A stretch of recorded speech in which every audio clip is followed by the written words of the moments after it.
Yes.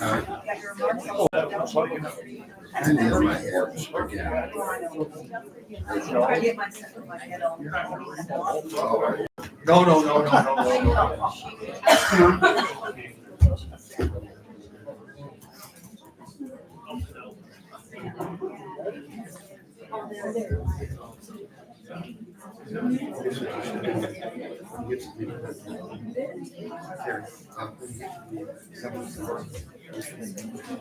Smile. Okay. Y'all look grumpy. Pardon? Y'all look grumpy. No, I'm not yet, because this, Thank you. yeah, thank you. Yeah, this thing, making history here. Hey, Joe, what is that book in front of you? Red. I haven't seen one of those in 20 years. Good to have you.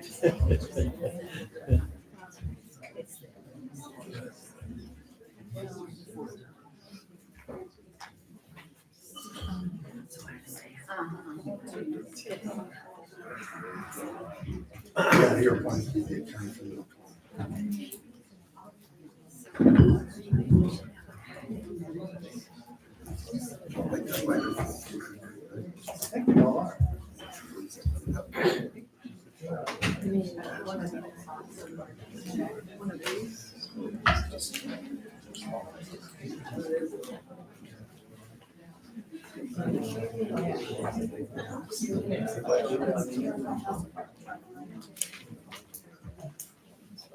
So, scratch that out.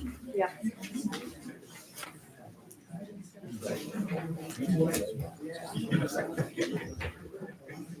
It's an open state.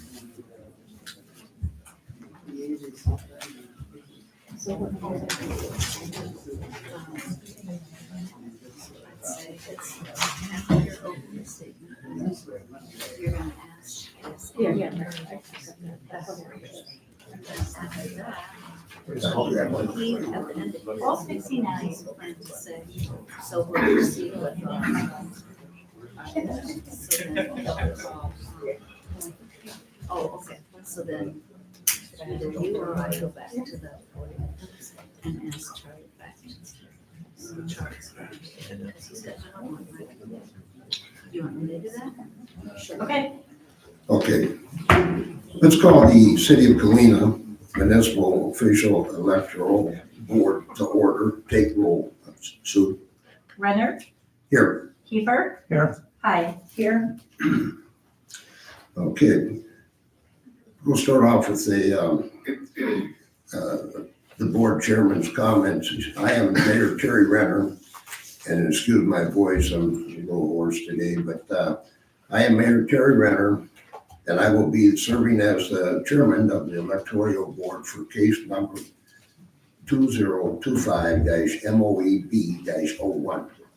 This board has been called into session pursuant to my call after an objection was filed regarding the validity of petitions for public questions for the April 1st, 2025 consolidated election.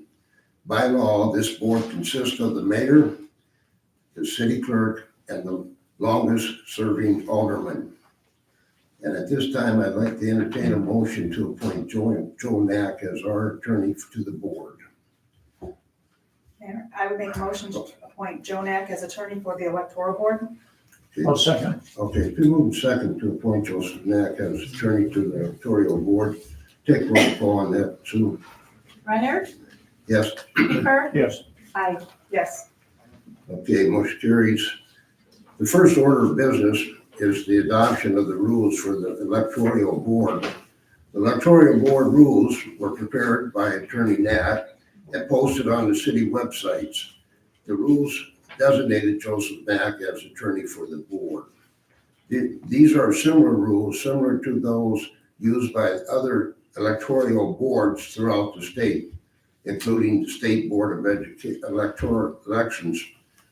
Does anyone have any questions, comments, or motions regarding the rules. I have one correction to the rules. The heading on the rules said proposed rules for hearings and decisions in cases of objections to nomination papers. It should read to petitions for public question. All right. So we have an amendment to the title on the thing. Second to that amendment. Okay. I'll take a roll call on the amendment to the title. Renner, Yes. Kiefer. Yes. Aye. Yes. So, okay, motion carries. No. Do you have anything else? Now, I would make a motion to approve the proposed rules for hearings and decisions in cases of objections to petitions for public questions. I'll second. All right, who's second on that motion? Take roll call on that. Sue? Renner, Yes. Kiefer. Yes. Aye. Yes. Anything else on those rules? Okay. So do we have a motion to adopt the rules as amended? Okay. And, Second. all right, moving seconded on the adoption of the rules as amended, as those changes. Take roll call on that, Sue. Renner, Yes. Kiefer. Yes. Aye. Yes. Okay, then, let the record further reflect that notice of this meeting was timely posted pursuant to the Open Meetings Act, and that the notice contained an agenda. There is one case on today's agenda for the Electoral Board. The case is Larry Wiedeneff versus Elizabeth Bogus and Kathy Elwell. Case number 2025 MOEB-01. Is there anyone present on behalf of the objector? Yes. Is there anyone present on behalf of the proponents? Yes. I would just take the record should reflect that Attorney Craig Brown and Larry Wiedenhoff showed on behalf of the objector, and Kathy Elwell and Elizabeth Bogus showed on behalf of the proponent. All right.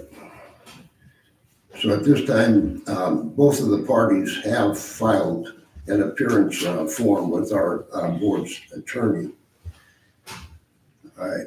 We ask that the parties note that the board has arranged to have these proceedings recorded using the city's recording device. The board will continue the practice during the board's hearing hours, but not during any record check that may be conducted. The board does not plan to have a transcript prepared unless the board needs a transcript for a particular purpose. Should a party be dissatisfied with the board's decision, a complete record will be filed or furnished to the circuit court at the board's expense, but subject to such limitations as may be provided in the Administrative Review Act. The court reporter, his transcript will be the minutes of the board's meeting if need be. The board's attorney will maintain the official records that of the board's proceedings, and any pleadings, motions, and similar documents must be served as provided in the rules. I will now enter the following documents for case number 2025 MOEB-01 without reading them in the full. Number one would be the Electoral Board rules. Number two will be called the minutes for the meeting for case number 2025 MOEB-01. Number three would be the return or waiver of service of the call on A, Chairman Renner, B, Member Hyde, C, Member Kiefer, D, proponents, E, objectors. Number four will be the agenda. Number five will be the public question petitions, and number six will be objectors' petitions. Are there any questions regarding these documents?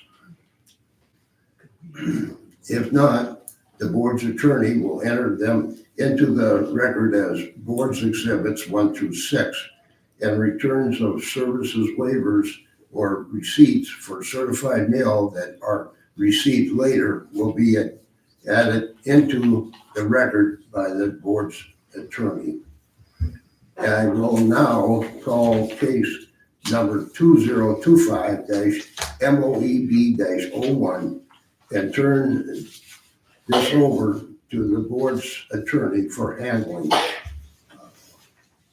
Joe, take over. Okay, case 2025 MOEB1 is now officially called. Prior to beginning the hearing, there's a few things we're going to make clear to put into the record. That a petition was filed to put 3 questions on the ballot in April. That petition was filed by Elizabeth Bogus and Kathy Elwell. The petitions had the required number of signatures, and there were 3 separate questions proposed to be put on the referendum. That petition was filed December the 19th, 2024 at 2:24 p.m. There was an objection filed to that petition to each of those questions on January the 6th, 2025 at 12:32 p.m. by Barry Wiedenhoff, which was timely filed and appropriately submitted to the city clerk in duplicate as required. The clerk then gave appropriate notice within 48 hours of receiving that of the petition and the objection to the electoral board, chairman being Mayor Renner, to the electoral board members, and also to each of the parties in this, the opponents and the objection, and the objectors. The parties agreed to waive or loosen the formal rules of procedure, and that rather than being served with these documents by the sheriff or local law enforcement or another appropriate process server, all agreed to pick them up in person at the city of Galena, at City Hall, and each sign for those documents, all of which are contained in the city records. The parties agreed to accept personal service, again, waive the formal rules of procedure. Parties further agreed to record these proceedings electronically, which is being done here today by the city's electronic equipment. Parties agreed to a hearing date of today at 1/13/2025 at 1 p.m. for purposes of hearing the objections. The parties at the time of receiving their packet were given the proposed rules of procedure that were adopted here today with the one change in the heading. Otherwise, nothing has changed. Mr. Wiedenhoff they were asked to file witness lists and attorneys lists by Friday, which I believe was January the 10th at 12 p.m. Mr. Wiedenhoff filed his witness list along with Craig Brown filing his appearance as the attorney for Mr. Wiedenhoff. Ms. Bogus and Ms. Elwell also filed their witness list and indicated that they were going to be representing themselves in this matter. The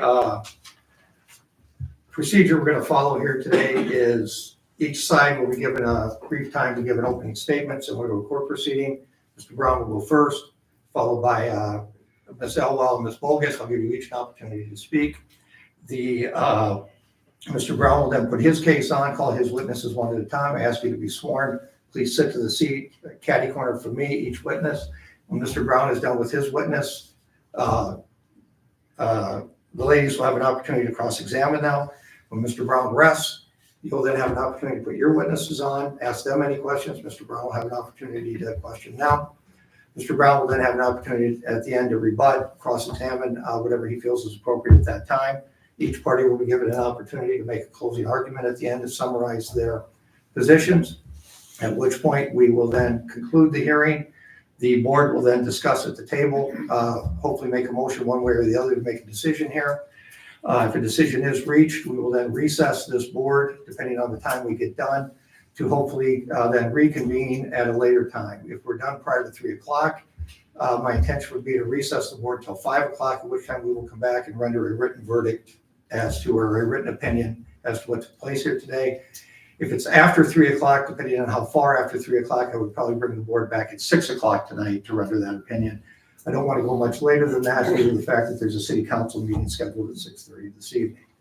So with all of that said, what I would normally say in these proceedings, the way we would conduct this is I would have met with the attorneys or the parties representing themselves and Mr. Brown. We would have set what we call a scheduling or a briefing schedule on this. which would give each of the parties opportunities to file legal briefs and memorandums in support of their opinions. Nobody has requested to do that. Likewise, Ms. Elwell, Ms. Bogus, you do not have an attorney representing you here today. At the midnight hour, right now, if you ask for time to get an attorney to represent you in this, I will give it to you. If you want a briefing schedule to give you an opportunity to file the law, briefs, or memorandums in support of your position, I will give you that time. Mr. Brown, I would say the same thing to you if you wanted that. So with that said, Ms. Elwell, Ms. Bogus, you each filed an appearance stating you're going to represent yourself. I'm assuming you are going to continue to do that. Is that correct? That's correct. You are not seeking a briefing schedule nor the opportunity to file legal documents or any legal brief or memorandum in support of your position. Is that correct? That's correct. Mr. Brown, the same to you. You're obviously under your appearance. Would you like an opportunity to file legal briefs or memorandums in support of your position? I would, And you're prepared to proceed here today as well. Is that correct? prepared right now. With that being said, we'll start this hearing. I would ask everybody to refrain and conduct themselves appropriately. No outbursts or comments will be tolerated. Mr. Brown, it's your opportunity to give an opening statement if you so choose. I would ask that whoever is questioning witnesses, please stand at the podium and direct your comments to the board, to the panel. Mr. City Attorney, I'd like to start pursuant to the rules you published with a motion under 2619 of the Civil Code of, or the Code of Civil Procedure. While the proponents of these questions used a known form, and they correctly numbered the pages, got the signatures, identified the election as April 1st. What they failed to do was mention from what code section derived the right to do this, and that would be 10 ILCS 5/28, and the subparts there too. Reading from 10 ILCS 5/28-3, they were to provide information as to the question of public policy to be submitted. Nowhere is there any information regarding a public policy question. They simply state questions that have nothing to do with the public policy that has ever come from the city and don't provide us with any information at all. And on the basis of those two flaws in their petition, I would ask that this board dismiss all three of their petitions outright before proceeding with this matter. Thank you. Ms. Elwell, Ms. Bogus, would either of you like to respond to that?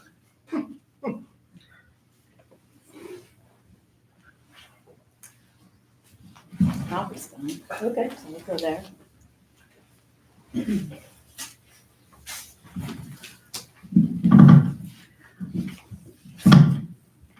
Mr. City Attorney and Electoral Board. Our efforts from the beginning were from concerned citizens. We made every effort possible to see that we were following protocol and the law. We started with the county clerk and continued with the city clerk. We were given the number of, as was just stated by Mr. Brown, the number of signatures we needed, the date by which to turn those in, the forms to do them on, all the details. We asked repeatedly if there was anything else that we should be aware of, and we were not given any additional information. There was no information given as to the code that was just cited. So I guess I'm kind of dumbfounded as to how that process could move forward and how the dismissal could be granted on that basis. My question for you, and I have the right to ask questions to Parks, can you state for us on what authority you brought these petitions forward? Other than being concerned citizens who felt that there was a contentious issue in the city for which a vote had never been asked, and these are non-binding referendum questions. I understand. Now, my question was simply, can you tell me the legal authority that you have to request that these petitions be put on the ballot? I'm a citizen of Galena, a voting citizen of Galena. Thank you. Can I respond, Mr. City Attorney? Just one moment.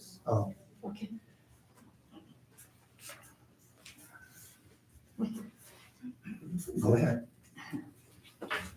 Would this be an appropriate time to call to the attention of you, the city attorney, and the electoral board, an issue that we have discovered, a legal issue that would also ask that the objections be dismissed? Right now, the question is to Mr. Brown's made a motion to Okay. dismiss yours, which you've responded to. All right, Okay. Did you have anything else to say to that? to that matter, no. Okay. In regards to Mr. Brown's motion to dismiss, we'll take that under advisement.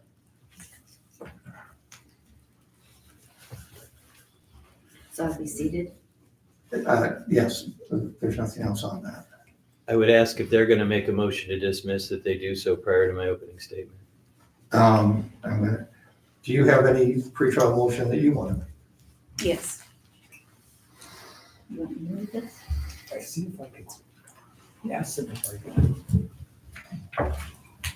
Would it be permissible if one of our witnesses read this statement, or No.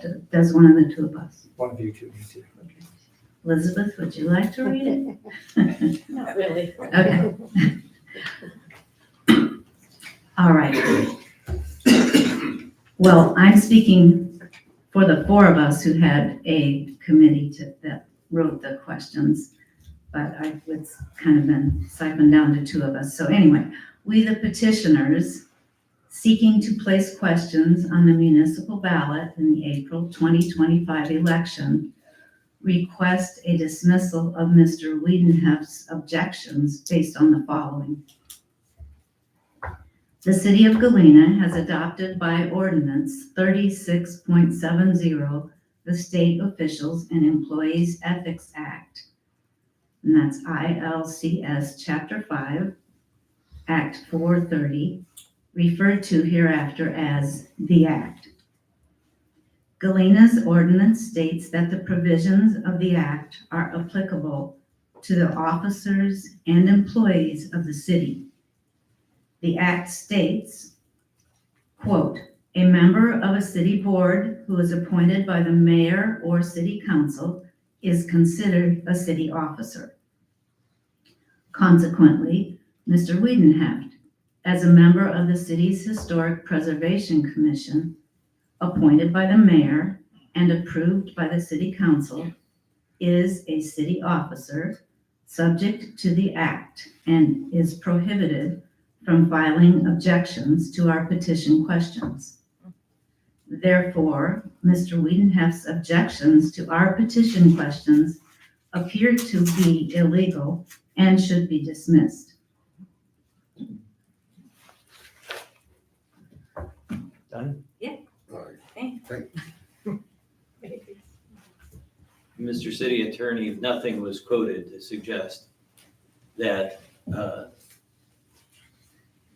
Mr. Wiedenheft, in his capacity as an officer of the city, would not be allowed to object. If there was something in the ethics code, she didn't say what it was. But even so, in his capacity as a citizen and a voter in the city of Galena, irrespective of whether he's on the Historic Commission or not, he is allowed to make this objection, and that is quite clear in the objection portion of the election code, which is 10 ILCS 5/10, and the subparts there too. So we qualify in every respect to make these objections. Anything else, Kathy or Elizabeth, in regards to? All right. There is in fact in the Act, I believe, a provision that says that the code, and I can get the exact wording for you, is not only for when they are on duty, but it is for them as citizens in the community. It's on the job and off the job. And I can get that specifically for you, I think.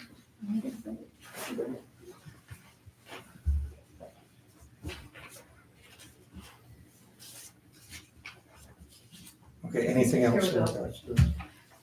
That's it. I think that's it. Let's see.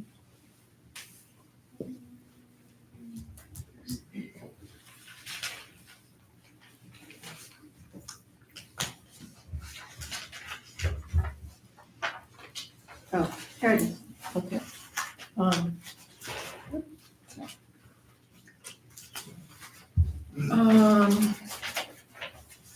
let's see. Mr. Wiedenhoff, Heft, and actually his attorney are both city officers subject to the above act, which defines what activities are acceptable overall, not just when they are on official duty. And this is per 65 LLCDS 5.3.1 to 30.30/5. So, Okay, my response is gonna be to both of the petitions, both Mr. Brown's and Ms. Ellis and Ms. Bogus, is this.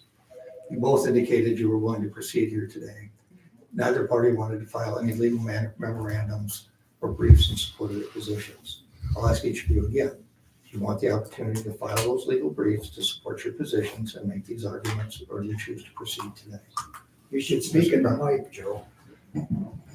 My statement was that I asked each party at the commencement of this, if they wanted to proceed today or they wanted an opportunity to file legal memorandums and briefs in support of their position. Both parties said no, that you wanted to proceed today. You both raised legitimate legal arguments here today. I'm prepared to rule on them both. But again, I will give either of you an opportunity to file the appropriate legal documents for consideration to support your opinion, quoting the law and stating any case law that supports your position. Do you wish to do that? Ms. Elton? yes. Okay. Then so I just want to be clear here. You're now asking me to set a briefing schedule for you to file legal documents. Is that correct?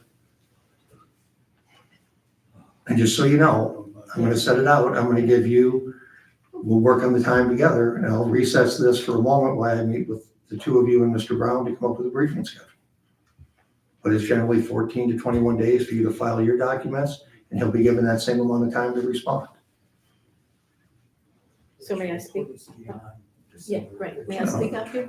No, and Okay, I can't have everybody chiming in here. Well, I'm speaking to the parties that filed the petition. so the issue is, if we file this, then, you know, we've passed the date for the whole election referendum thing. So I think we're not gonna do that. January 23rd, right? It would have to be. Okay, so my response to you is you're withdrawing your motion. Is that correct? Which motion are you talking about? You just made a motion essentially to deny and dismiss Mr. Wiedenhoff's complaint based upon conflict issues with him being on the historic board. My question is, are you withdrawing that motion? Yes, I guess we are.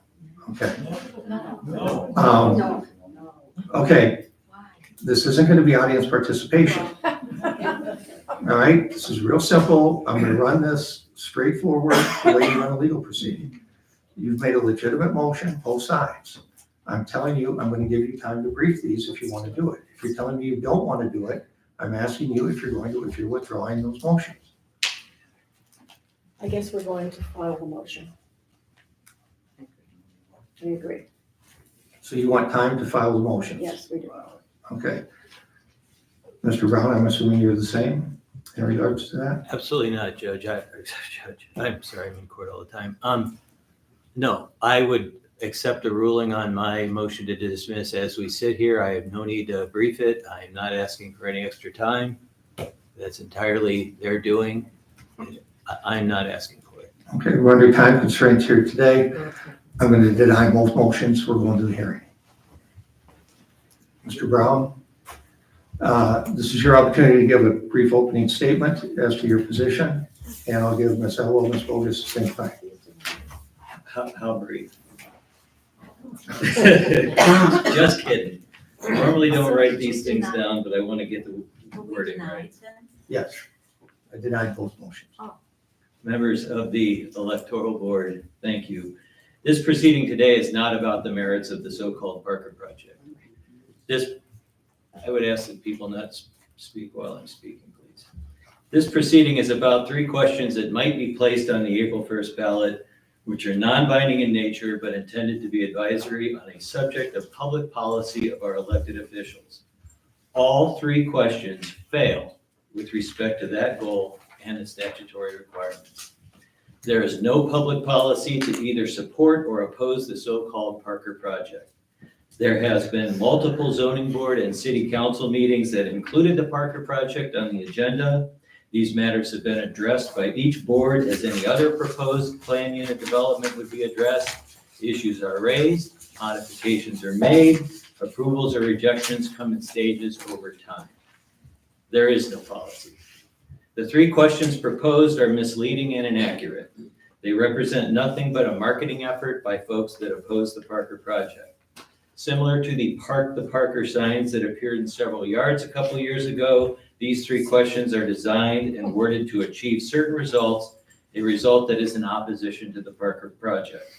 They do not reflect a public policy question, and the results of any voting on these questions would be of 0 advisory value. The results would be nothing more than further propaganda for the Parker opponents to use for their cause. Opponents of the Parker project have a First Amendment right to vigorously promote and support their opposition to the Parker project. They can stand out in this parking lot with signs that say no Parker if they want. That's what the First Amendment promises. But using the public question process for the gain of one side on a specific issue is the least democratic tactic I can imagine, and it certainly is not protected by the First Amendment. Questions on a ballot should be neutral, accurate, relevant, and accompanied by a campaign to inform the voter about all the issues involved. That is not the case here. I ask the Electoral Board to reject all 3 proposed questions. Thank you. Ms. Ella, Ms. Focus, whichever.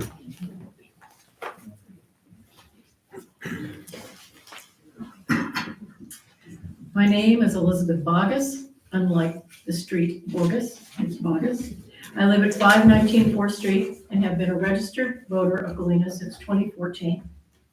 While my name and my neighbor Kathy's name are listed as the proponents for this hearing, we are simply 2 of the people involved in gathering signatures of registered Galena voters who were interested, as were we, in having an opportunity to express our opinions by ballot in April.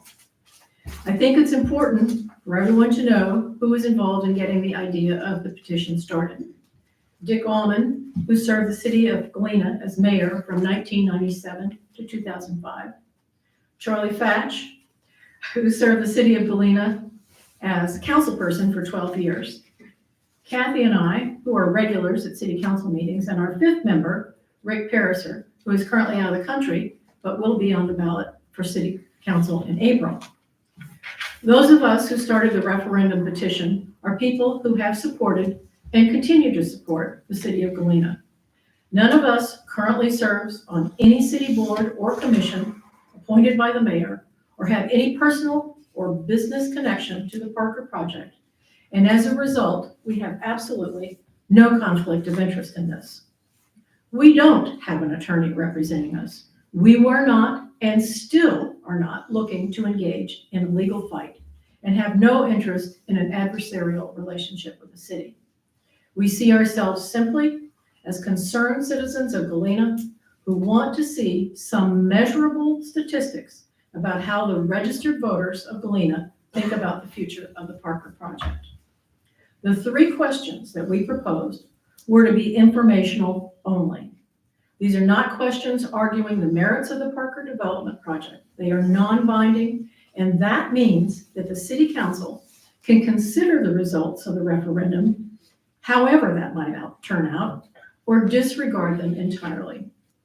These are questions that could help the council understand its constituents and what they are thinking. This is a city of diverse opinions, and the city council's job of navigating that is complex, especially without hearing directly from the people. Having a vote is important to all of us. I don't know what the majority of registered voters in Galena thinks, but much more importantly, the city council doesn't either, and they're making the decisions.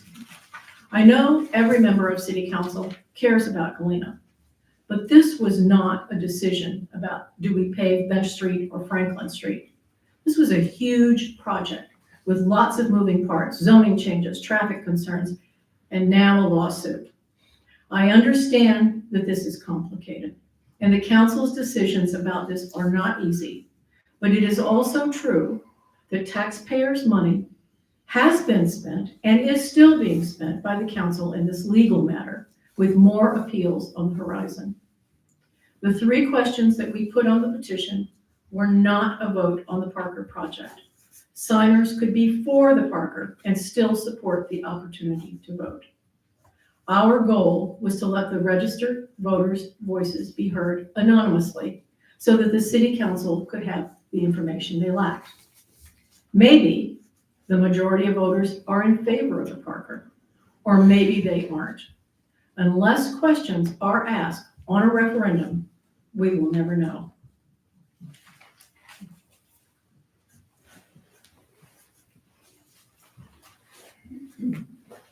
Mr. City Attorney, I would call Larry Wiedenheft to the stand, please. Raise your right hand. Larry, you promise to tell the truth, the whole truth, and nothing but the truth? I do. Thank you. Sure, you didn't give me a lot of room. Sorry about that, Larry. Yeah. Mr. Brown, Mr. Wiedenheft, state your name, spell your last name, please. my name is Larry Wiedenheft, Wiedenheft. And what is your address? 816 Shadow Bluff Drive, Galena, Illinois, Are you a registered voter in the city of Galena? for 36 years. And what is your occupation? I was a business person, retired in Galena. What other qualifications or involvements do you have in the city? In the city, I've been on the Competitive Communities Initiative group that Dick Ullman appointed. I was on the project management team for downtown Galena for 6 years. I am currently on the Board of Review for Property Assessments for the county. I am the president. I've been on that board for 18 years. I'm on the Community Development Fund of Galena. I've been on that board for 19 years. And I am, as pointed out, my second term on the Historical Preservation Commission. I also was on the board of the Galena Historical Museum and its president for 9 years. And that's about my history. So for example, are you familiar with how properties are assessed and taxes are determined in Joe Davies? Yes, sir. I had training from the state. As I stated, I have been on the Board of Review for the county for 18 years. I am aware, when I first came on the Board of Review 18 years ago, the value of the county property was $2.4 million. As we finished our session this year, currently in the year 2025, we have $3.6 billion in a county of about under 25,000 people. A remarkable achievement. Are you familiar with the proposed development which has been nicknamed the Parker Project? Not particularly. I have never went to a zoning meeting on that. I have not, no, I'm not particularly aware of it. Have you formed any sort of opinion on the desirability of the project? To some degree, I'm not knowing the nuances I look at it from a bit of an economic point of view, and I look at the potential for years I had fought against the school referendum in that I felt that as a taxpayer, I did not want to see my property taxes go up. As a property owner downtown, I did not want to see that. I objected to that and this last time, seeing the need for a referendum allowing more taxes to be applied to property, I did not contest that. When I look at from a from the point of being on the board review and knowing property, I look at the $35 million project as being a potential to bring numerous revenues into the taxing bodies, particularly into the school itself. Is there other aspects to your knowledge of the Parker project that are perhaps not as well disseminated to the public as? I don't think the Parker project has been, I think there was a moderate failure in regard to the Parker project, whoever these people are that are doing the development, to have done an education of the people in the community. And that, for instance, that's why I'm not particularly well versed in the nuances of the Parker. So proposed question number 1 is, do you agree with the city council's approval of the Parker commercial development? Does that encapsulate for the voter what's occurred with respect to the Parker project? And could they answer that intelligently based on how it's worded? No, when I read the proposed questions for the referendum ballot, I thought the questions were all quite biased. For instance, the question of, do you agree with the city council's approval on the Parker commercial development? It lacks specificity. What has been, to my knowledge, the only thing that's been approved is phase 1, which is the planning of some vineyards. The rest of it is yet to be determined by zoning and needs to come forth to city council. So it would be my opinion, and why I objected is it says, do you agree to city council's approval of the Parker commercial project? And I think that that is quite a general statement and is not exactly what has happened to date. So in other words, the city's approval of the Parker commercial development has never happened? That would be my, yes. Okay. So let's look at question 2. Should the city council continue to spend taxpayers' money for the legal defense of the Parker commercial project? What was your problem with that question? Well, in that the city has never spent money for the legal defense of the Parker project. The city has spent its money defending a legal challenge to a zoning decision. I don't know that there's ever been any money spent specific to defending the Parker project. The city spends money defending itself.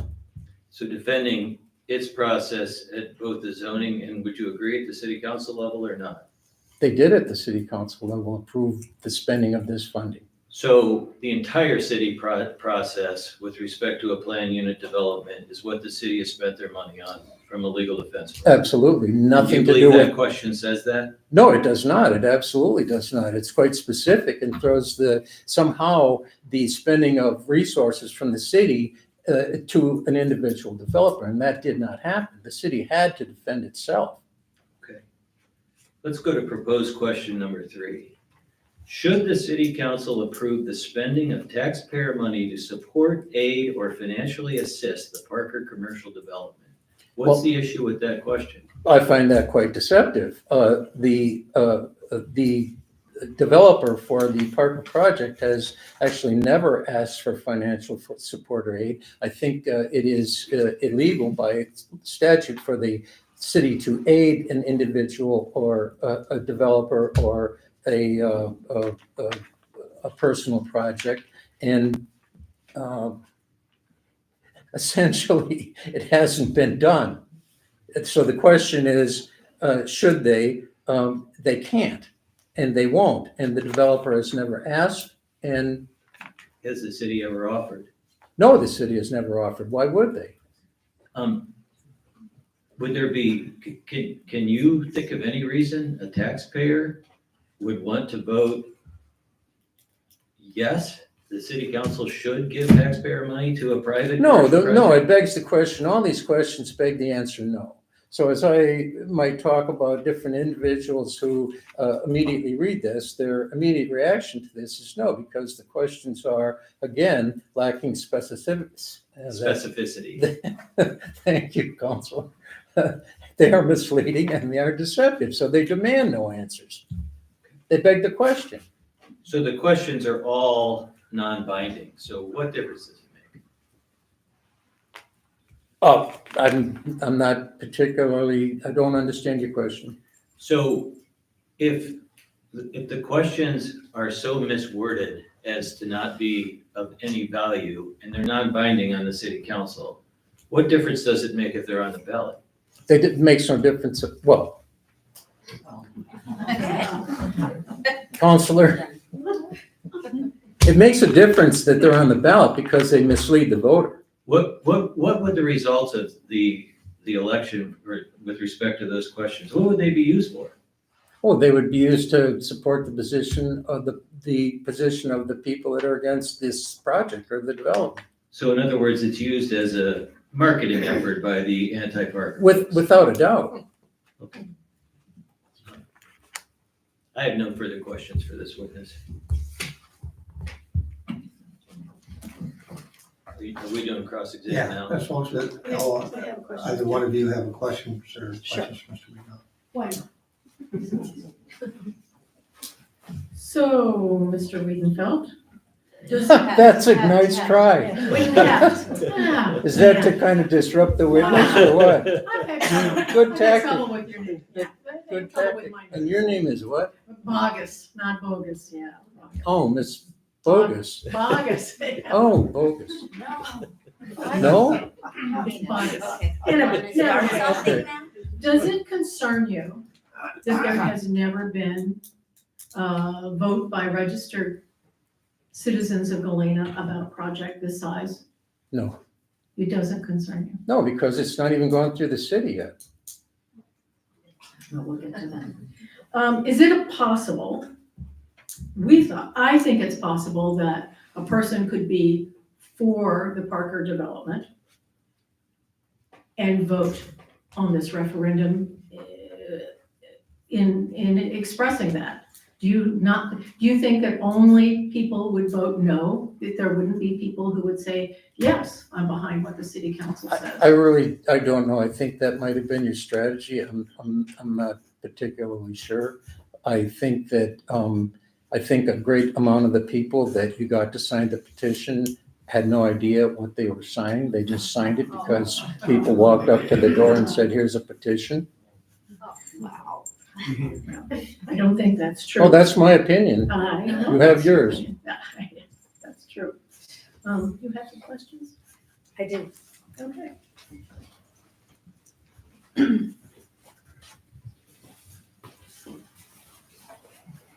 I practiced your name, Mr. Woodenhat. Oh. Hell well. You know, I have a nephew named Elwell. They play football. Okay. No, he's a So- doctor in Denver. Would you please repeat what you said about the city,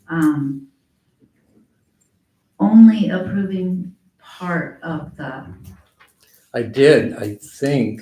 Would you reference what question that might have been and to number what? two? Number two? Mhm. Should the city council continue to spend taxpayers' money for the legal defense of the Parker? No, I Yes, found that right. misleading because the city has never spent money defending the Parker. They've only spent the money defending the lawsuit against the city. So they've never spent money.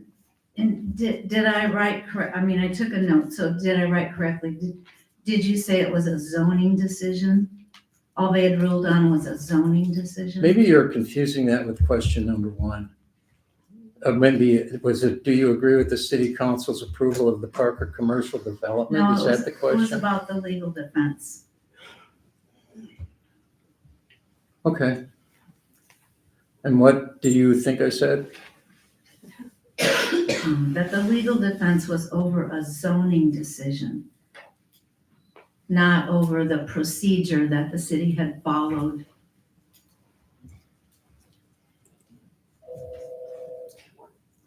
It in is, allowing cross-examination. I mean, pardon me?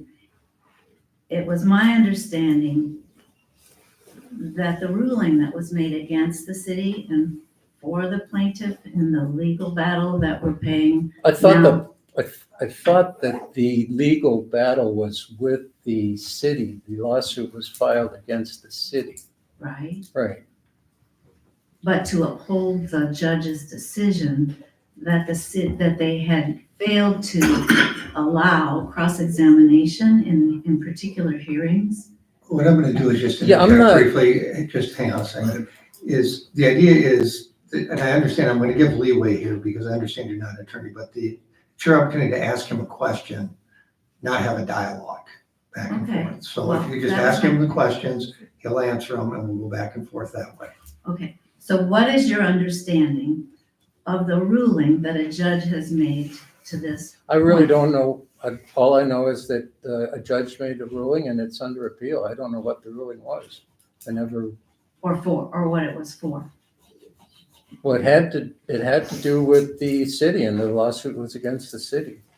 So the question is, should the city council continue to spend taxpayers' money for the legal defense of the Parker? They are not, because they're defending themselves, not the Parker. So that question is misleading. So if it were a fact that the city did not spend money to defend itself, wouldn't the possibility be that the developer sued the city because of the actions they've already taken? The city, out of necessity, needs to defend itself. And in keeping with what you just said, I will not really go into a dialogue. We're prepared to talk about that later. Okay. Okay.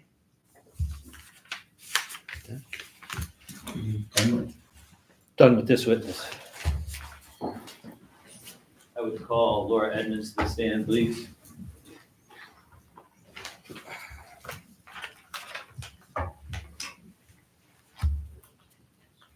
So the truth, the whole truth, and that's not the truth. I do. Thank you. State your name and spell your last name, please. Laura Edmonds, Edmonds. And what is your address? 12486 West Antler Lane, Galena, Illinois. And you are a registered voter in the county, correct? I am. And what is your occupation?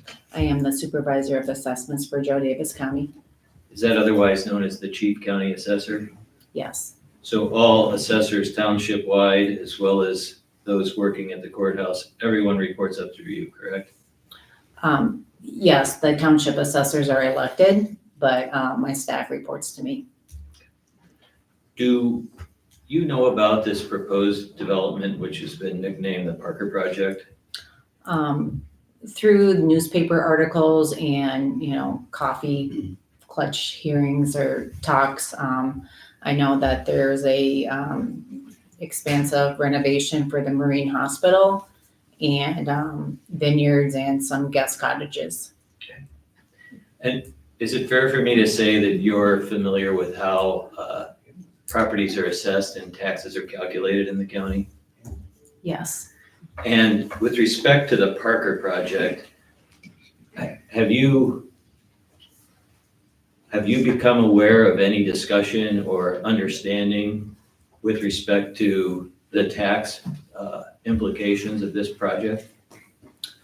I know that it would be a revenue stream for everybody involved, including residential taxpayers, because it would shift the burden onto commercial properties. Where you work, where I work, you hear a lot of complaints about taxes are so high. So any commercial development or industrial development will help shift that. It will have revenue streams for the city, the county, the roads, the emergency management system, the library, and of course, the school.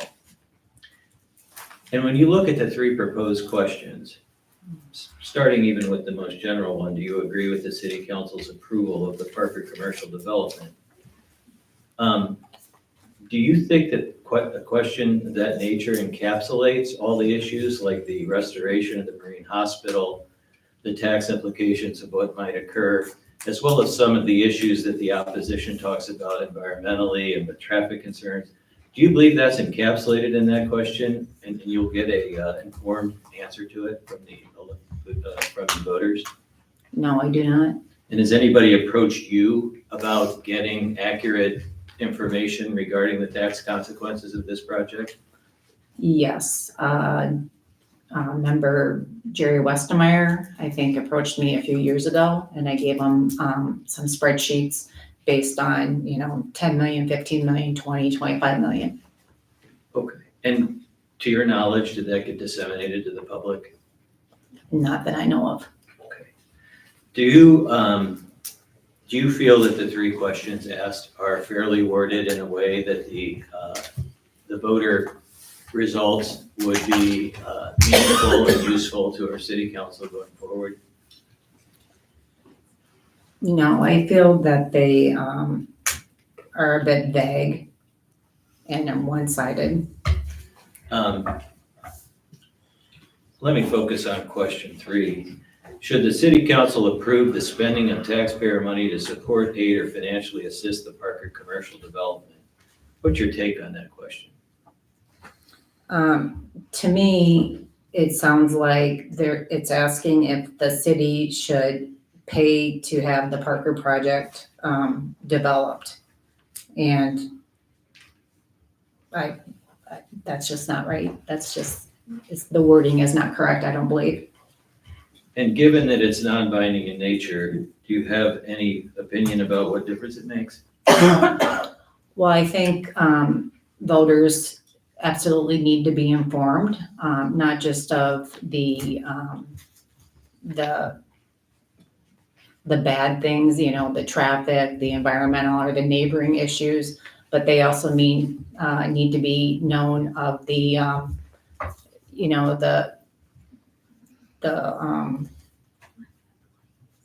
the construction that it'll bring, the valuation of the property that it will bring, job creation that it will bring, anything that can make our city progressive instead of stagnant. I have no more questions of this witness, Mr. City Attorney. Thank you. Kathy, or Melissa?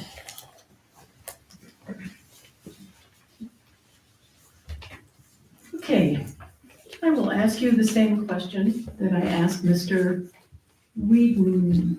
Taft. Thank you.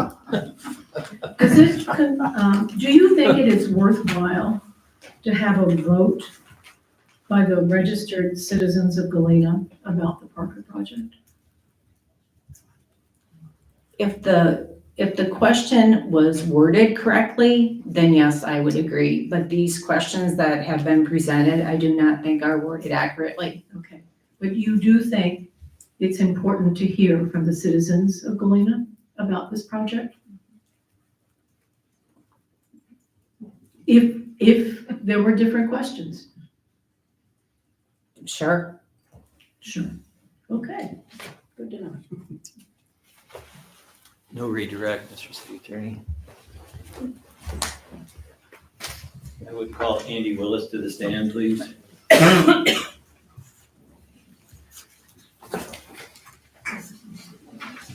Promise to tell the truth, the whole truth, and nothing but the truth? I do. Thank you. Mr. Willis, state your name, spell your last name, please. Andy Willis, Willis, What is your address? 215 Van Buren Street. Is that here in Galena? Yes, Are you a Galena registered voter? yes. And what is your occupation? I'm a computer consultant. And are you a member of any not-for-profit boards here in Galena? Yes, I'm president of the Galena Foundation, secretary of the Galena Rotary Club, and chairman of the Galena Bicentennial Committee. And do you know about the proposed development, which has been nicknamed the Parker Project? Yes. And briefly, what do you know about it?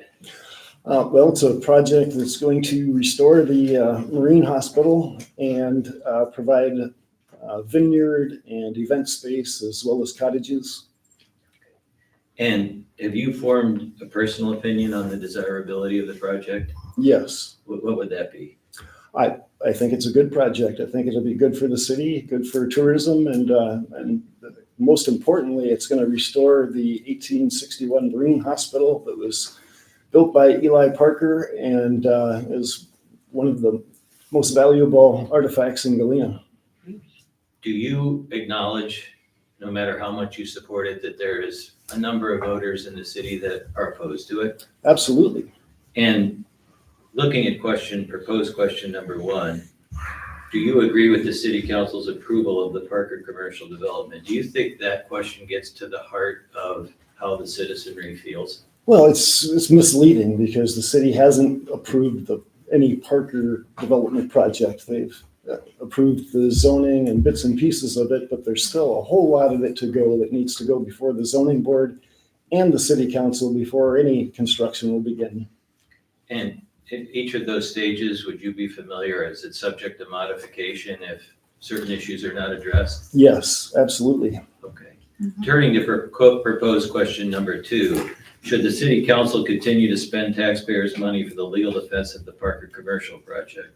Do you think that's a useful question as an advisory question to our city council? As they already stated, it's misleading because they haven't spent any money on defending the Parker. It's all been defending the city. And then finally, proposed question 3, should the city council approve the spending of taxpayer money to support, aid, or financially assist the Parker commercial development? Do you think that's a useful question for the city council to be advised by? It's asking the public if the city should behave illegally. The city cannot do what it's asking. So if the people said yes to that, they would be enabling the city to break the law, although I don't think that would enable the city to do anything. It would just get them in trouble. Right. So given that the questions are non-binding, what difference does it make? Well, they're misleading. People that read these questions are going to believe a fantasy. So if the questions aren't worded properly and the votes come back based on those questions, how would that information then be used if it's not useful to the city council? I'm sure a flood of more letters to the editor and all kinds of publicly misleading statements that will just generate, it'll make people angry about something that doesn't exist. And if it were up to you, would you allow these questions on the ballot? No. Let me just sidetrack for a second and ask a couple more questions. In place of question 1, how about this question?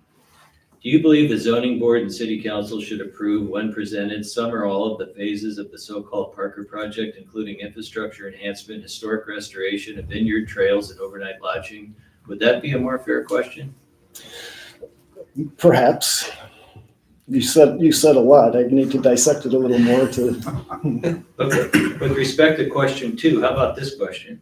Should the city council continue to defend in court the process used by the zoning board and city council with respect to the Parker project? Would that be more accurate? It would be accurate, but what's the point? The city has to defend itself regardless of what the public thinks.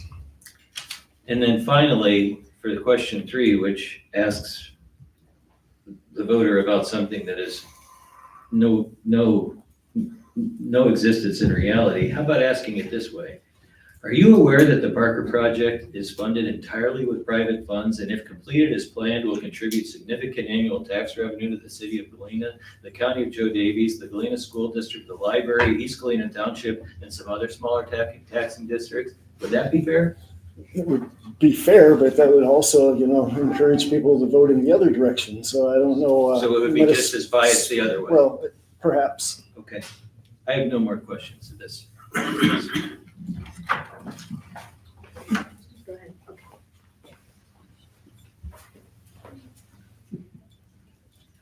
Mr. Willis, given that you are another respected member of the community, do you think it's worthwhile to have questions to registered voters about the Parker project on the ballot?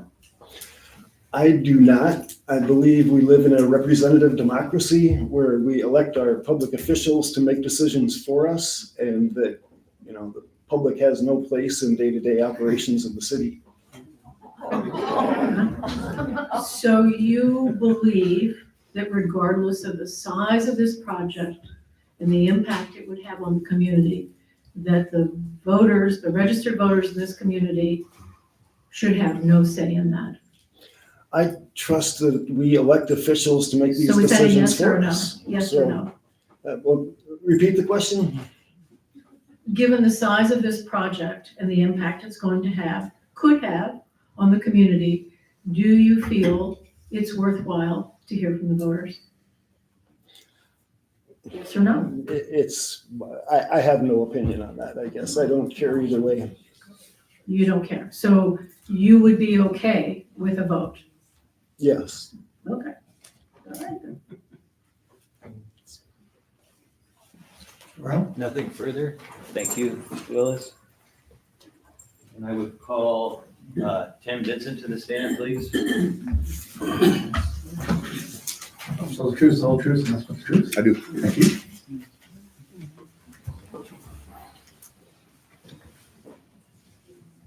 Mr. Vincent, state your name, spell your last name, please. Tim Vincent, Vincent, And what is your address? 10780 East Gulfview Drive. Is that in Galena? It is. Are you a registered voter in Galena? Yes. And what is your occupation? I'm the superintendent of the school district in Galena. And are you familiar with the proposed project that has been nicknamed the Parker Project? I am. And what is your familiarity with it? I'm a subscriber to the Gazette, so I read what's in the Gazette.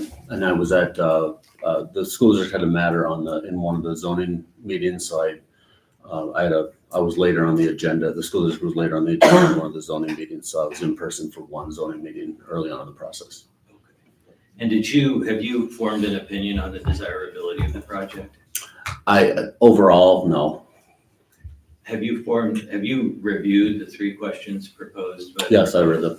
And have you formed an opinion on the fairness and usability of those questions?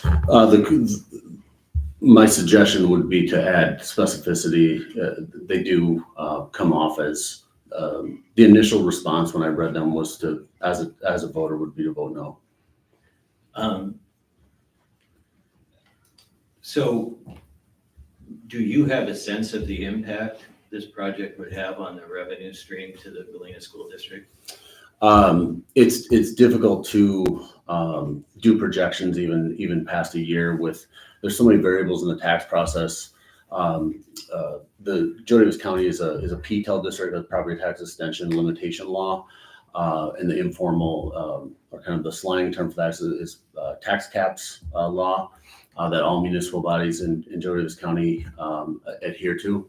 And basically that's a formula in which all taxing bodies are limited to the lesser of 5% or CPI, which is an inflation measure, plus new property. So as far, my I guess expertise in this matter would lend itself in kind of the tax calculation portion of this. That's the way I look at that. And do you feel that the Galena voter has been informed of the enormous impact that this potential revenue source would have on the school district? So, and I can only speak as an individual to that, as a resident of Galena, but as far as my own personal opinion is that the tax effects, I don't think have been adequately publicized. And were you aware of some of the other features of the project, like the more than $2 million Marine Hospital renovation?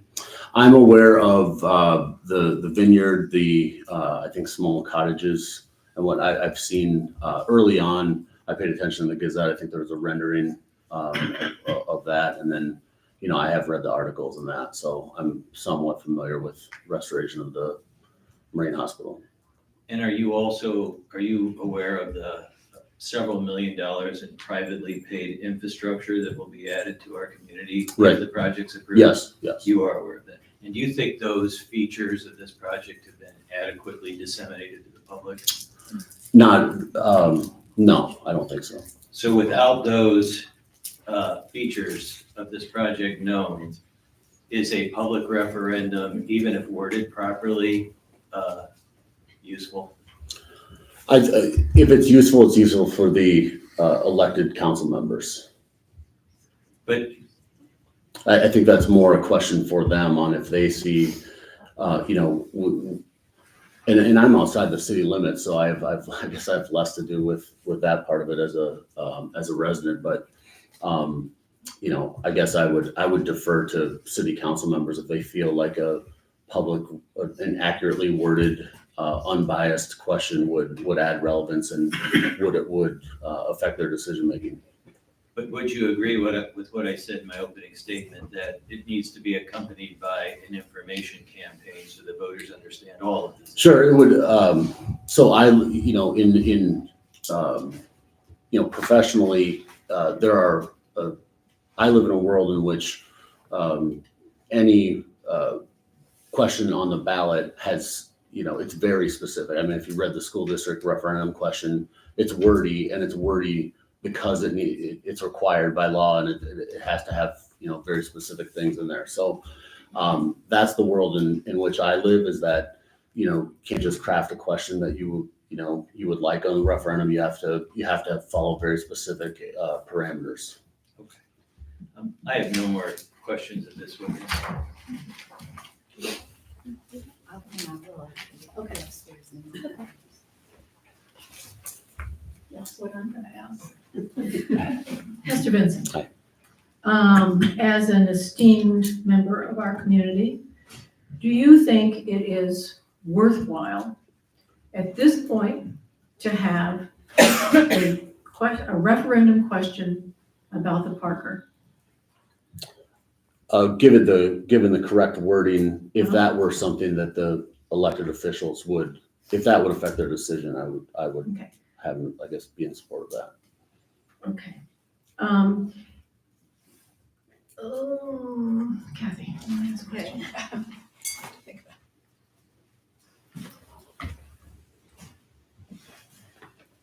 Mr. Vincent. Hi.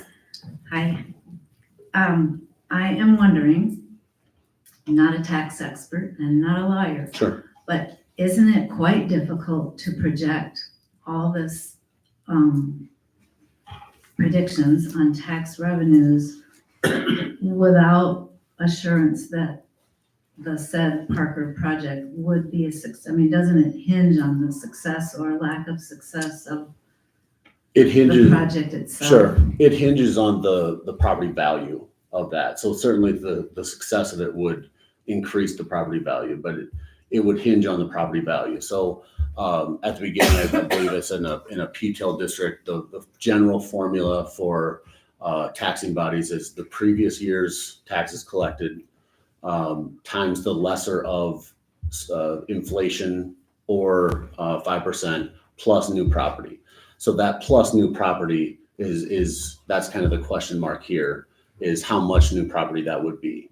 Okay, and then once those taxes in the initial year of that new property would be collected, or that new construction will be collected by each district, the subsequent years that becomes existing property. So it no longer fits in that category of new property.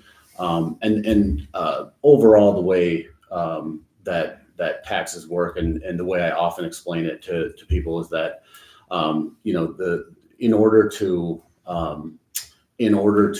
operate the my world, the school district has a large pie in which that's all of the taxes that are collected, and the more new property that fits into that pie, the smaller the tax burden, the chunk of the pie is for the individual homeowner. So that's the simplest way to explain it. Now, as far as your question of the success of it and how would I think obviously the greater the success of any property development would add value as a property, and therefore lessen the burden for the individual taxpayer. I hope that answers your question. As best as It wouldn't be zero. I guess to go all the way back, it wouldn't be zero. Any new property would add to all taxing bodies some degree of taxes. Yes. Dismissed, Joe. I think you No done more more questions. questions? No more questions for him. Okay, no, that's fine. Mr. Chairman, Mr. City Attorney, our side rests.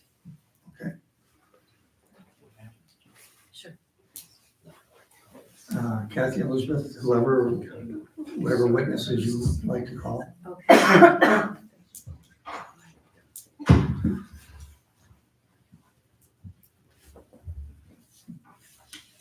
Charlie Batch. Could you take the stand, please? Can I go?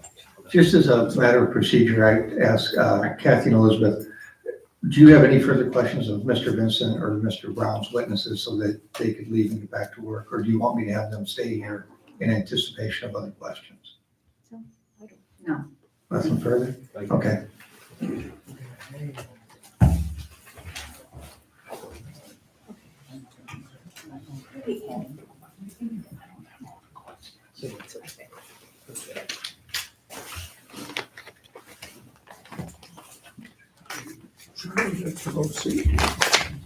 Absolute truth, whole truth, and nothing but the truth. I do. Thank you. We've heard criticisms and objections. If we could just briefly, could you just state your name and address for the record, please? Yeah. Charles Fach, spell the last name F-A-C-H, address 520 South Dodge, Galena. Thank you. Go ahead, Kathy. We've heard criticisms and objections about all three questions, but I'm wondering if you would specifically reply to how you would defend question number 1.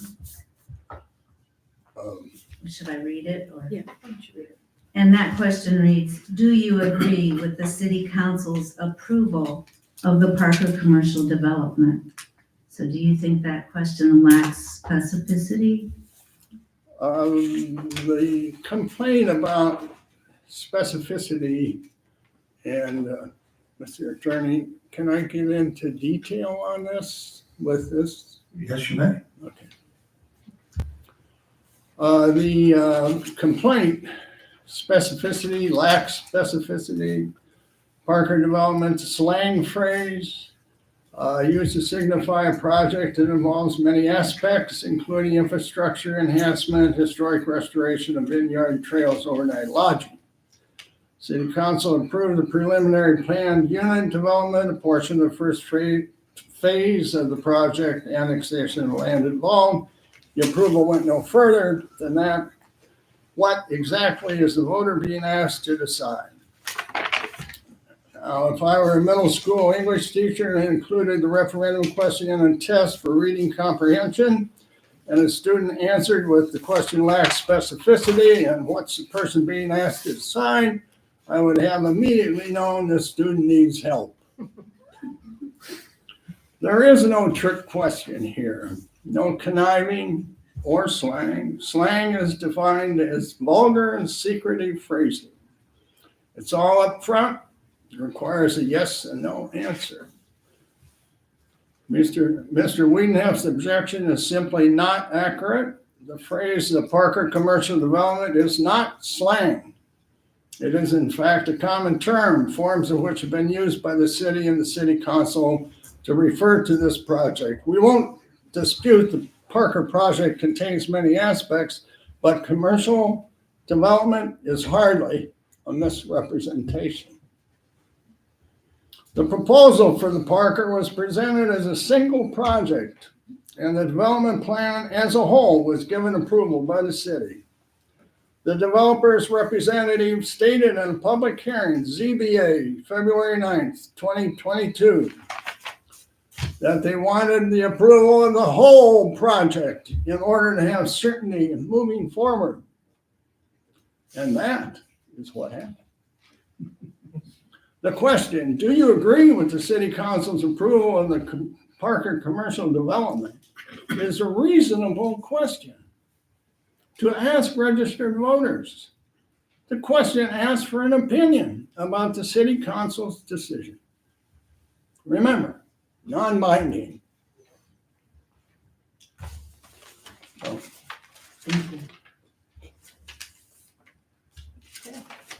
and it- I am. Okay. You have to give me the podium. Okay. Learning the rules here. There you go.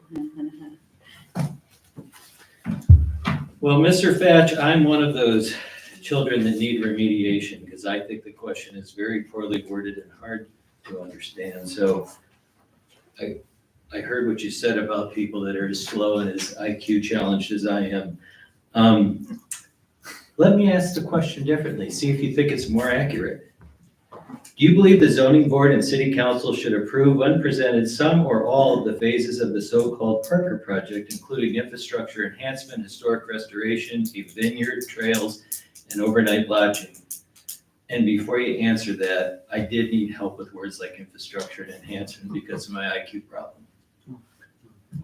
So would you repeat the question? Thank you. Oh, so the question is, I reworded your question one so that it's actually factually true, and I want to know what you feel about it. I get it. Do you believe the zoning board and city council should approve when presented some or all of the phases of the so-called Parker project, including infrastructure enhancement, historic restoration, a vineyard, trails, and overnight lodging? That would be good. You would like that question, That would be good. but you didn't decide. It's to wordy, have- it's wordy. It's wordy, but it's also far more detailed. It has that More specificity detailed, word, which is yeah, difficult. yeah. But And do you really need it? okay, all right.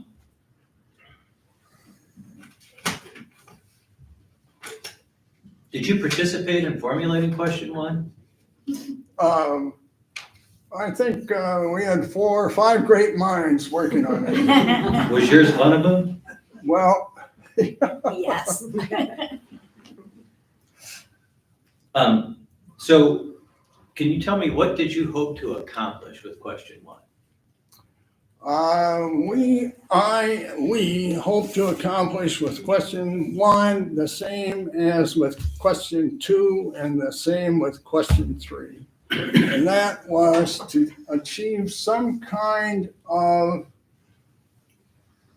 indication by the community of where they stood on these questions.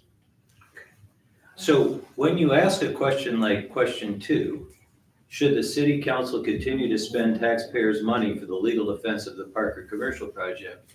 How is that useful when we know that that's not true?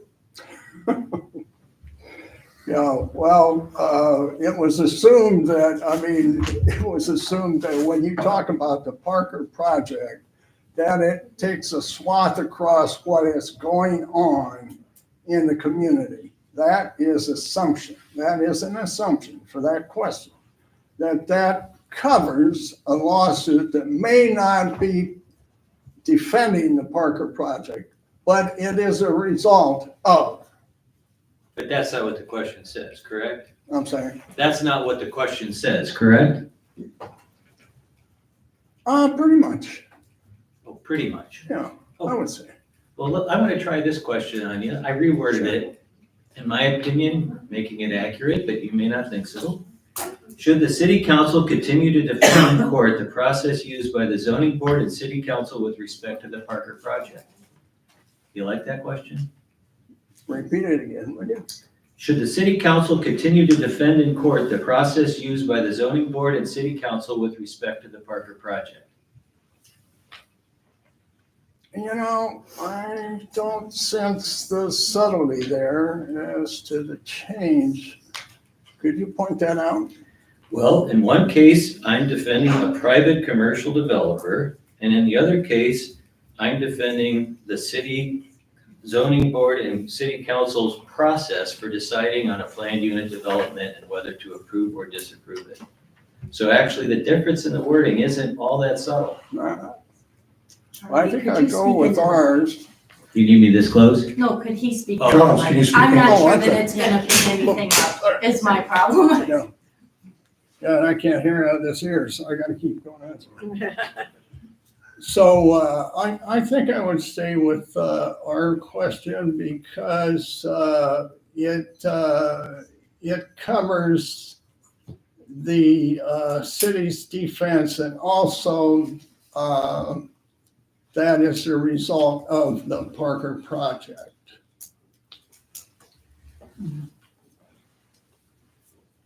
Do you believe it's fair and accurate to ask if the city, should the city council approve the spending of taxpayer money to support, aid, or financially assist the Parker commercial development when the commercial developer neither asked for any help and the city council never offered it?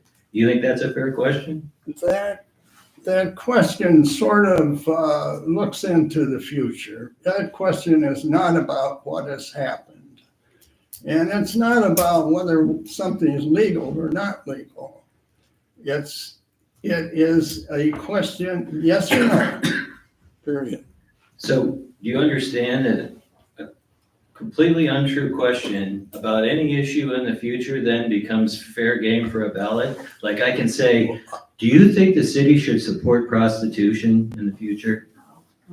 Right? I mean, That's coming, you know. okay. But I'm just saying, if we're not gonna bother with accuracy, Charlotte. I'm sorry. Let's get back here to the question of in the future, and these are not illegal assumptions. In the ins and outs of city government, you have all kinds of approaches from developers to help them out here and there. And so it may look illegal from the outside, but it certainly sometimes happens on the inside. So this is kind of an anticipatory question. And again, yes or no? Yeah.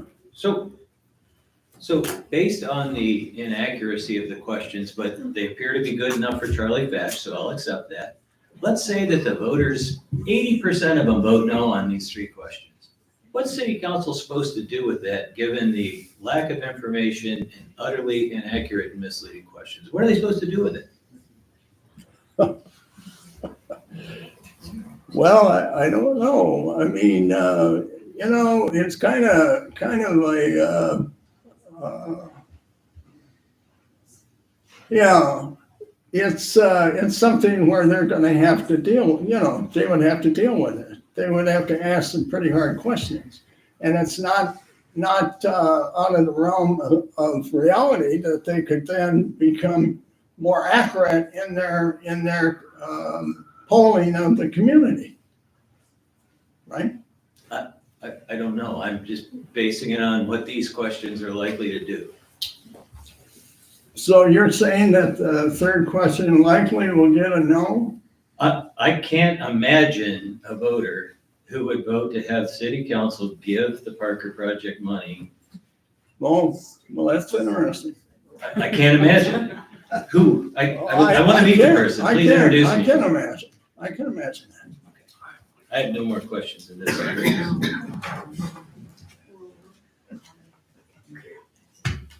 Kathy, you have no more questions of Charles, or are you finished with Charles? Do you have more questions? Well, I'll just ask them a question. And then when you're finished, why don't you call me to the stand? Okay, but I think you could go. Okay. So Charles, when asked what the city council would do with this information, whichever way, I mean, we're kind of assuming that everybody's gonna vote no. We really don't know that, do we? We do not. Okay. Is this question, does it demand some kind of action by the city council? I mean, if 99% of the council, or of the residents, of the registered voters, said, yes, we're in favor of all this, would the city council have to do something about that? Or would they what would they do with this non-binding referendum? Advisory only. Okay. If 99% of the registered voters said, I don't want this, I don't want question 1, question 2, or question 3, what would the city council have to do with that?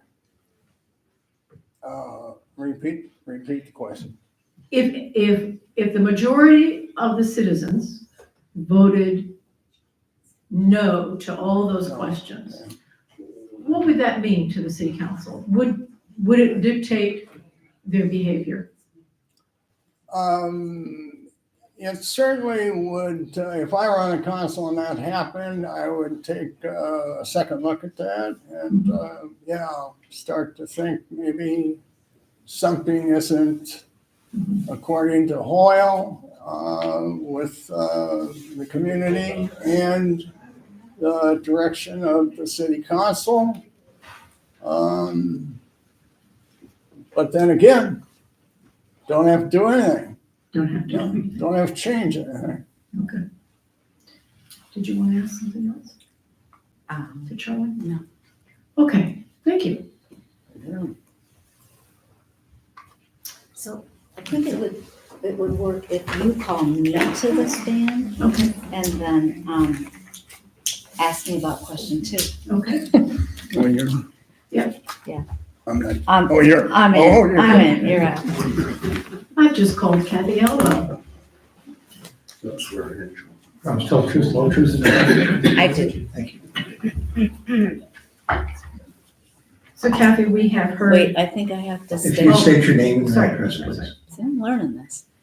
Kathy Elwell, ELWELL. Thank you.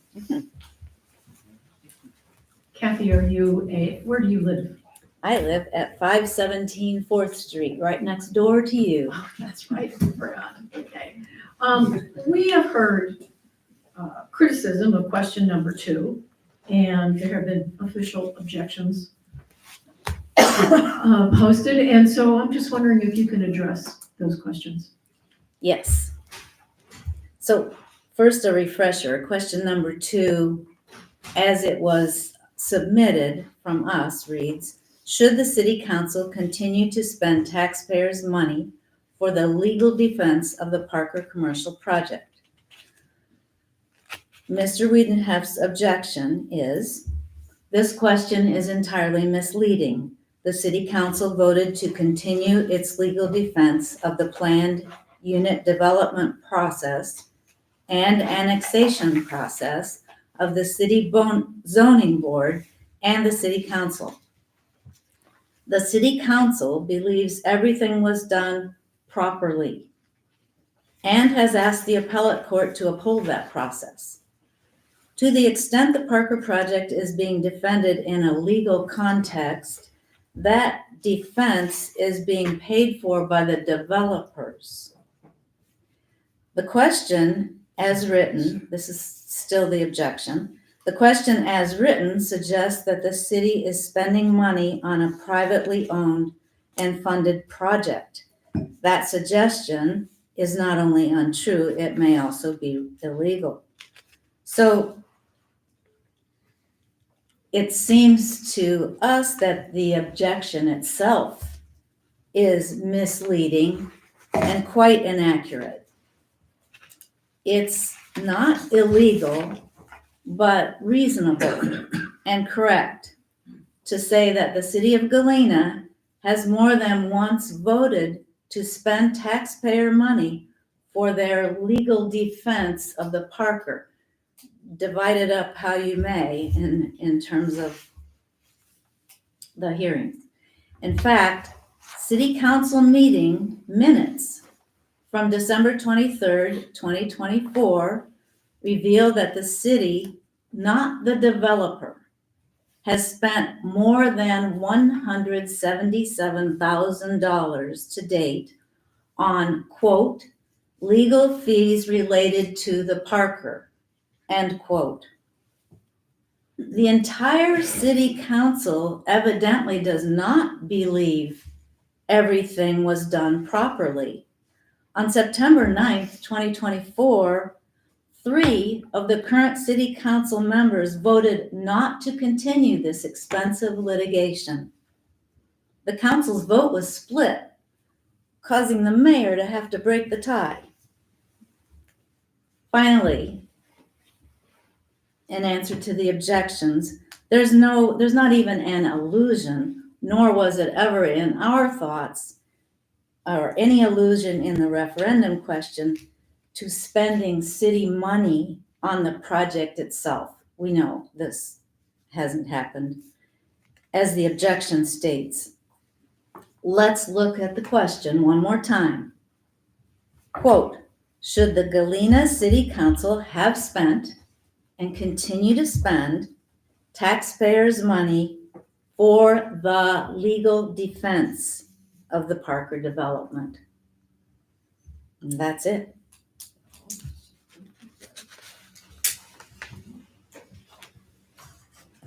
Do you have any more questions of Kathy? No, I don't. Do you? No.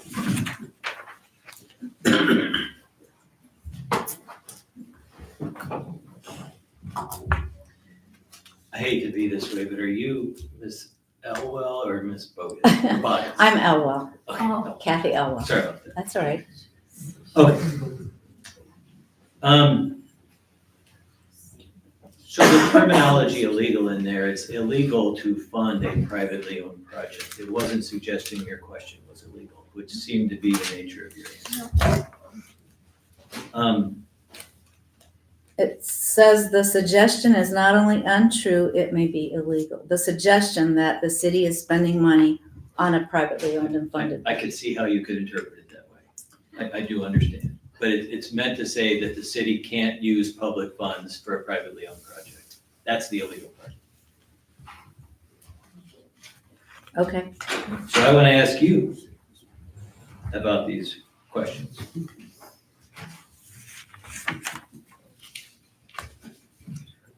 Question number 1, rewritten by me. Do you believe the zoning board and city council should approve when presented some or all of the phases of the so-called Parker project, including infrastructure enhancement, historic restoration of vineyard trails, and overnight lodging? Do you think that's a more accurate way to get a voter result than the way you chose? Well, I want to answer first by saying that when we designed our questions, we had quite discussions on them, and we had some wordier possibilities such as you've just read. And we decided that we really should make it as succinct and simple and understandable as possible. Having experienced answering yes or no to referendum questions that you had to read 3 times to figure out what was really being asked and how you could answer, So we intentionally made them simpler and shorter. So would you agree, though, that you simplified them much to your advantage? To the No. advantage of the outcome you wanted? No, I would not agree with that. You don't agree with that? No. So you agree it's accurate to say, should the city council approve the spending of taxpayer money to support, aid, or financially assist the Parker commercial development? You think that's a fair question? Did you just read what our question is? Number I 3. did. Number 3, I read it verbatim. Is that a fair question? Sure. So it's utterly inaccurate in every respect. How is it fair? How is it inaccurate? We're not supposed to do Well, that. now let's just keep it with Mr. Brown. We'll ask you Okay. questions and you can answer. I don't the get to questions. ask him. You don't need to ask All my right. questions. Okay. The Parker developers have never asked for any contribution from the city. The city has never offered a contribution to Parker. How could that possibly be an accurate question? Well, as Charlie stated, it's based on future, and in our discussions, in our planning sessions, Dick Aumann will probably tell you later that as mayor, he experienced that kind of thing many times from developers. And so it was, we had kind of started with the past with question number 1. And then what's going on now is the litigation, question number 2. So what about the future? What if the Parker is approved? What kinds of things might we have to be thinking about that citizens would want to project about for the future? Give me an example. Give me an example of the city giving the Parker project money. Just No. give me an example. No, there is no example of the city has never given the Parker project money. So what in the In future are you decades protecting past, there against? have been other developments where the developer has requested, so that's all we're asking, is what if in the future this were to happen, how would you feel about it? No more questions of this witness.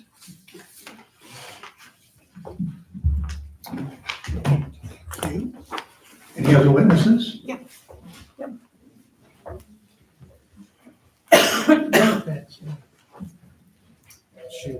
So I would like to call Dick Allman to the stand.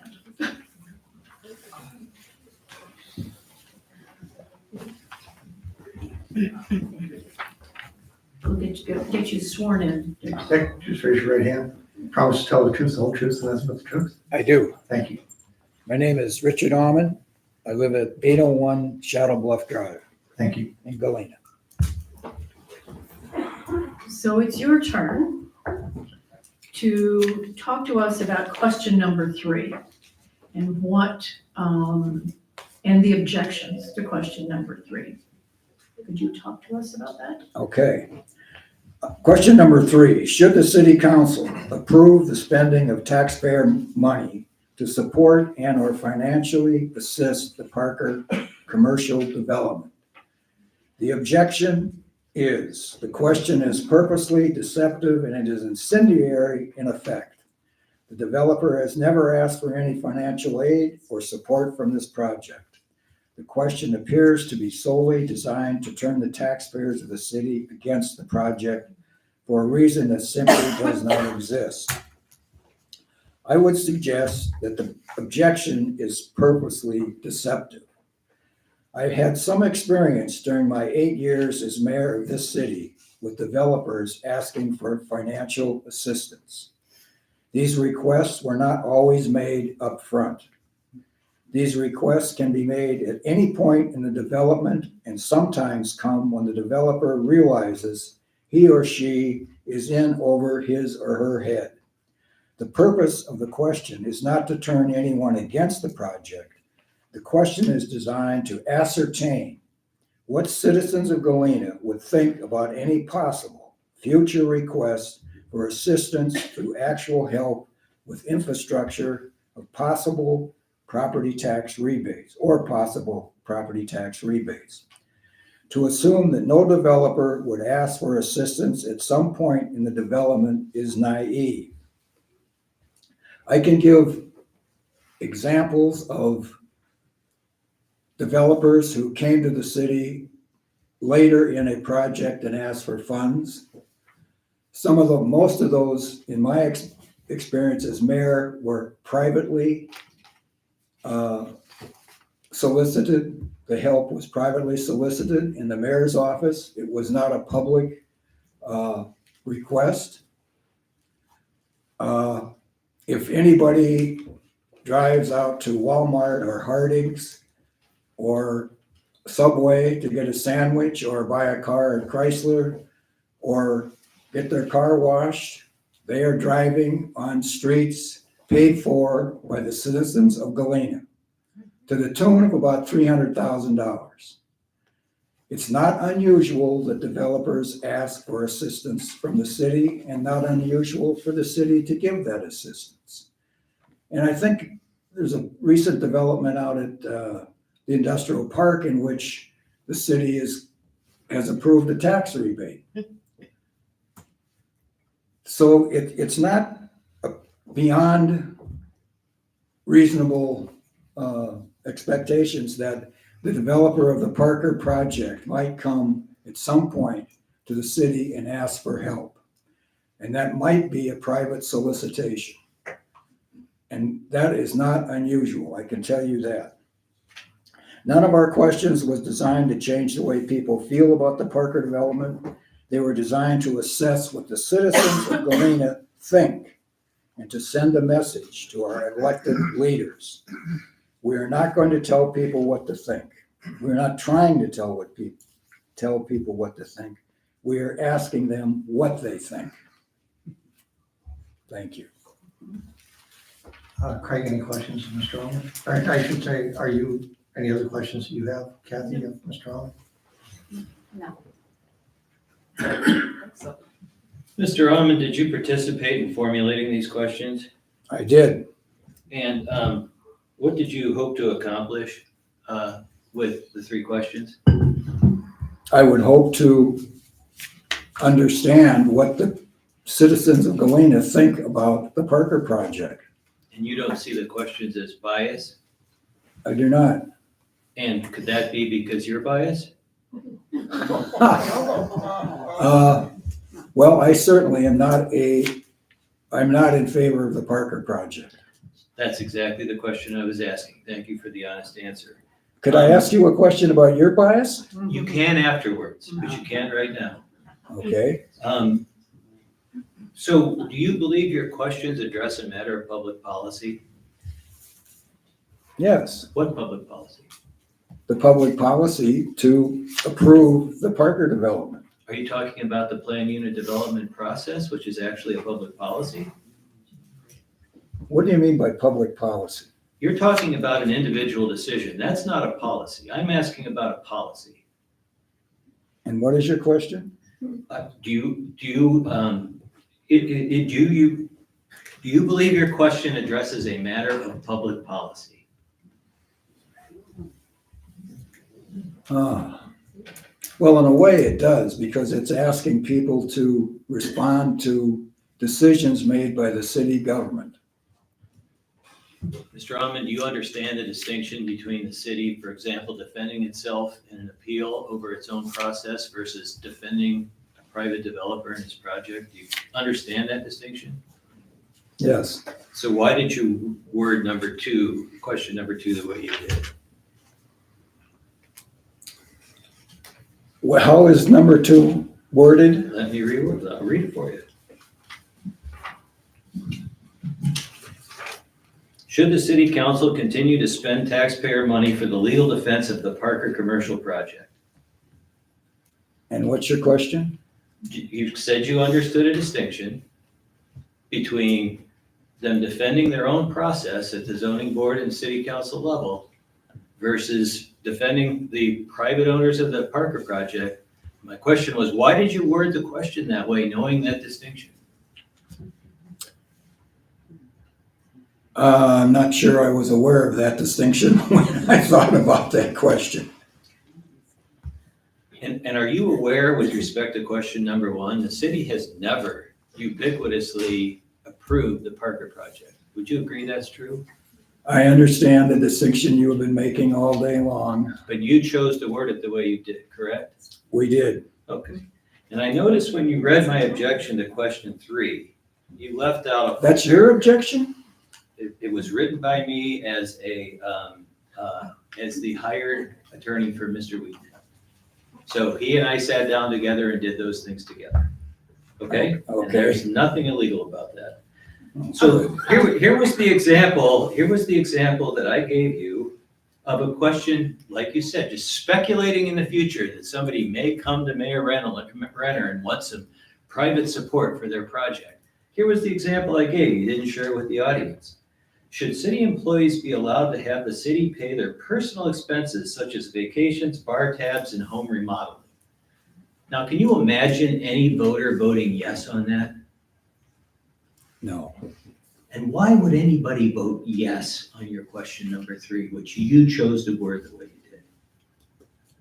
I think people would vote yes because they would agree that they didn't think the city should support this development financially. So you'd vote yes to number 3? I think your answer there would be no, wouldn't it? No, I would not vote yes. I would vote no. I'm asking you, why would anybody vote yes? Good question. Why would they? And I'm going to leave it at that. Thank you. Can I ask you a question? I said afterwards, I will make myself available to you. It's inappropriate with the procedure prescribed by the city attorney. Okay. Kathy, any more questions of Mr. Hallman?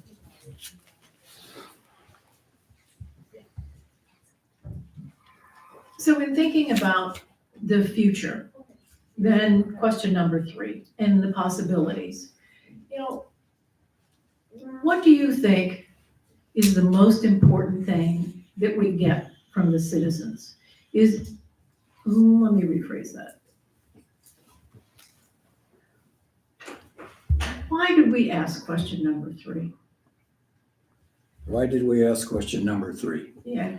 Because we want to know how the citizens of Galena would feel about using taxpayer money to support this development.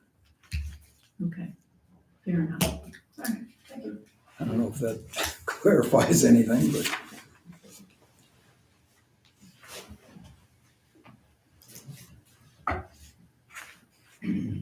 We done with this one? Oh, can I not ask him a question? Oh, you, oh, No, that's fine, you can ask them a question. Okay. Dick,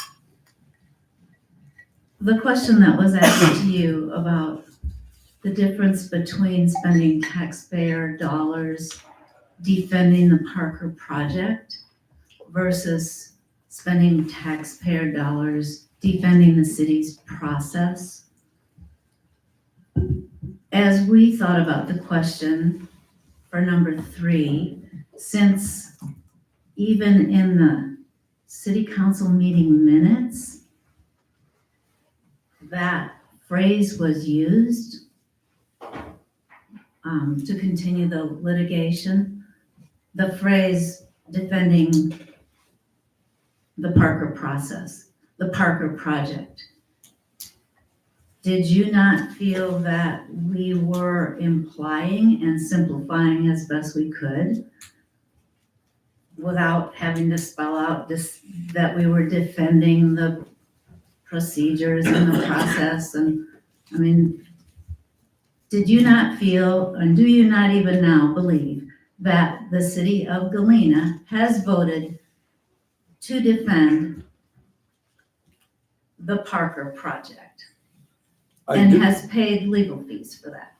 I do believe we know they paid legal fees, and I do believe it is in support of the Parker project because they're defending their own decision about the Parker project. The city is. And that in effect is support for the project.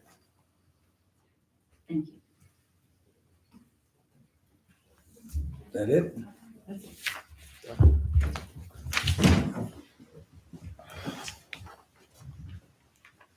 Kathy, Elizabeth, do you have any other witnesses that you'd like to know?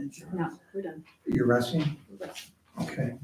What we've got is an opportunity for each side to make a little closing argument. If you choose to do so, we could go right into it, or if you want to take 5 minutes to get ready for it, it's about 10 to 3. We can come back at 5 to 3 or 3 o'clock. I'll defer to the parties. 5 minutes would be great. 5 minutes? Mr. Brown? I can go now, I can go in 5 minutes. Well, why don't we do this? It's about 12 minutes to 3. Why don't we come back? We'll take a recess. We'll come back at 3 o'clock. I'll give you about 10 minutes. Great. Thank you. May we use this one? Yes.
the mic's back.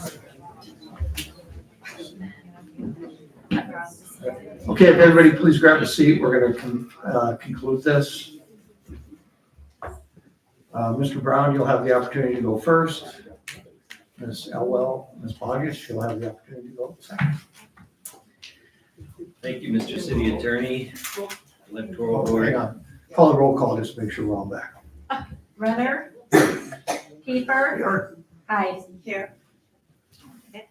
Mr. Brown, the floor is yours. There is no public policy issue involved here. This is an individual project with individual voting on individual phases of a plan at both the zoning and city council level. It has no place on our ballot. The questions are purposely misleading and deceptive. They're designed to get a certain result, not an objective, usable result. The public question process is being misused. The results would be irrelevant and serve only to contribute to the marketing campaign of the anti-Parker faction. The integrity of the public question process lies in the balance. And once again, I'm going to ask this electoral board to reject all three proposed questions. Thank you. Thank you, Mr. Brown. You can each speak, whoever chooses to go first.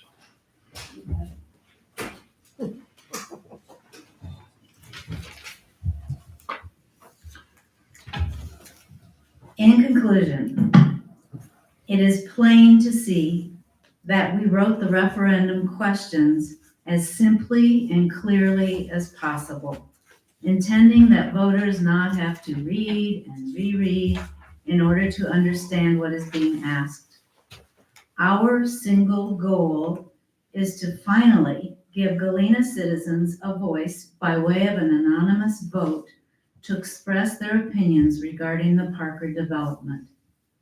We realize the unlikely chance that the referendum questions regarding the actions of City Council could be judged objectively by city officials. It feels kind of like filing an official complaint against your boss to your boss, who will then decide if the complaint has merit or not.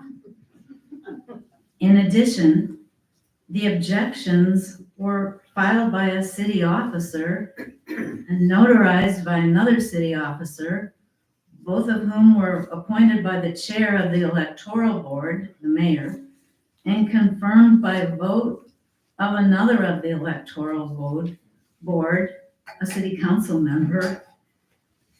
So we know that these apparent conflicts of interest may make the objections illegal.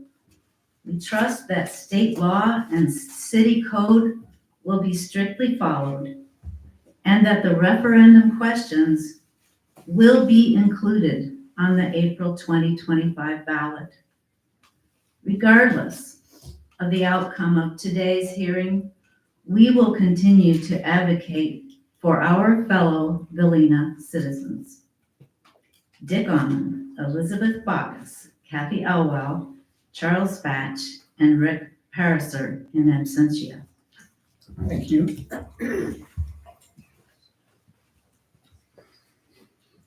Elizabeth, would you like the opportunity to speak? Okay. That then concludes all of the testimony and argument in regards to this matter. We will, there's a couple preliminary matters I want to clarify, and then I'll turn this back over to the chairman to conduct whatever business based on what they've heard. There were two preliminary motions to dismiss, one made by Mr. Brown based on essentially a 2619 motion, which is a rule of civil procedure in the Illinois code. I denied that motion. The basis of that motion, as I recall, was there was no authority stated, and there was no public policy issue that was raised in the question, and that was the gist of Mr. Brown's motion. Although the petitions that were filed were not perfect, they did not have an attestation as was required. There was no statutory authority cited in the petitions. A liberal reading of those petitions could clearly state what the question was, who filed the petitions we knew, being Ms. Elwell and Ms. Bogus, and so therefore I denied Mr. Brown's motion. The objectors, being Ms. Elwell and Ms. Bogus, then made a motion to dismiss on a conflict of interest argument or an attempted conflict of interest argument. They cited some code, but there was no definitive authority given for that. There was no testimony, evidence, law presented that would have, in my opinion, given rise to dismiss the objection based on any type of a conflict of interest. Therefore, I denied that motion as well. Those were the two pretrial issues that came up. I did do that on the record. I know when I said it, there was some skirming going on, but I think everybody knew the motions were denied, but I want to be clear on the reason as to why they were denied. We then had the hearing. So at this point, Mr. Chairman, I'll turn the meeting back over to you. Okay, thank you, Joe. All right. The board members here, we've listened to testimonies today. Now, we're going to take each question one at a time. And first one's going to be the proposed question number 1. Do you agree with the city council's approval of the Parker commercial development? Do I have some type of a motion on this? Mayor, I would make a motion to approve the objection to question 1 of the referendum, which states, do you agree with the city council's approval of the Parker development? I'll second. Okay, it's been moved in second to agree with the objector on question number 1, discussion. Based on that, I think that the city council has already made a decision on the Parker project. So putting a question out to referendum now at this point, which doesn't get any further action or change to the action that the council has already taken, doesn't really serve a useful purpose to the voters.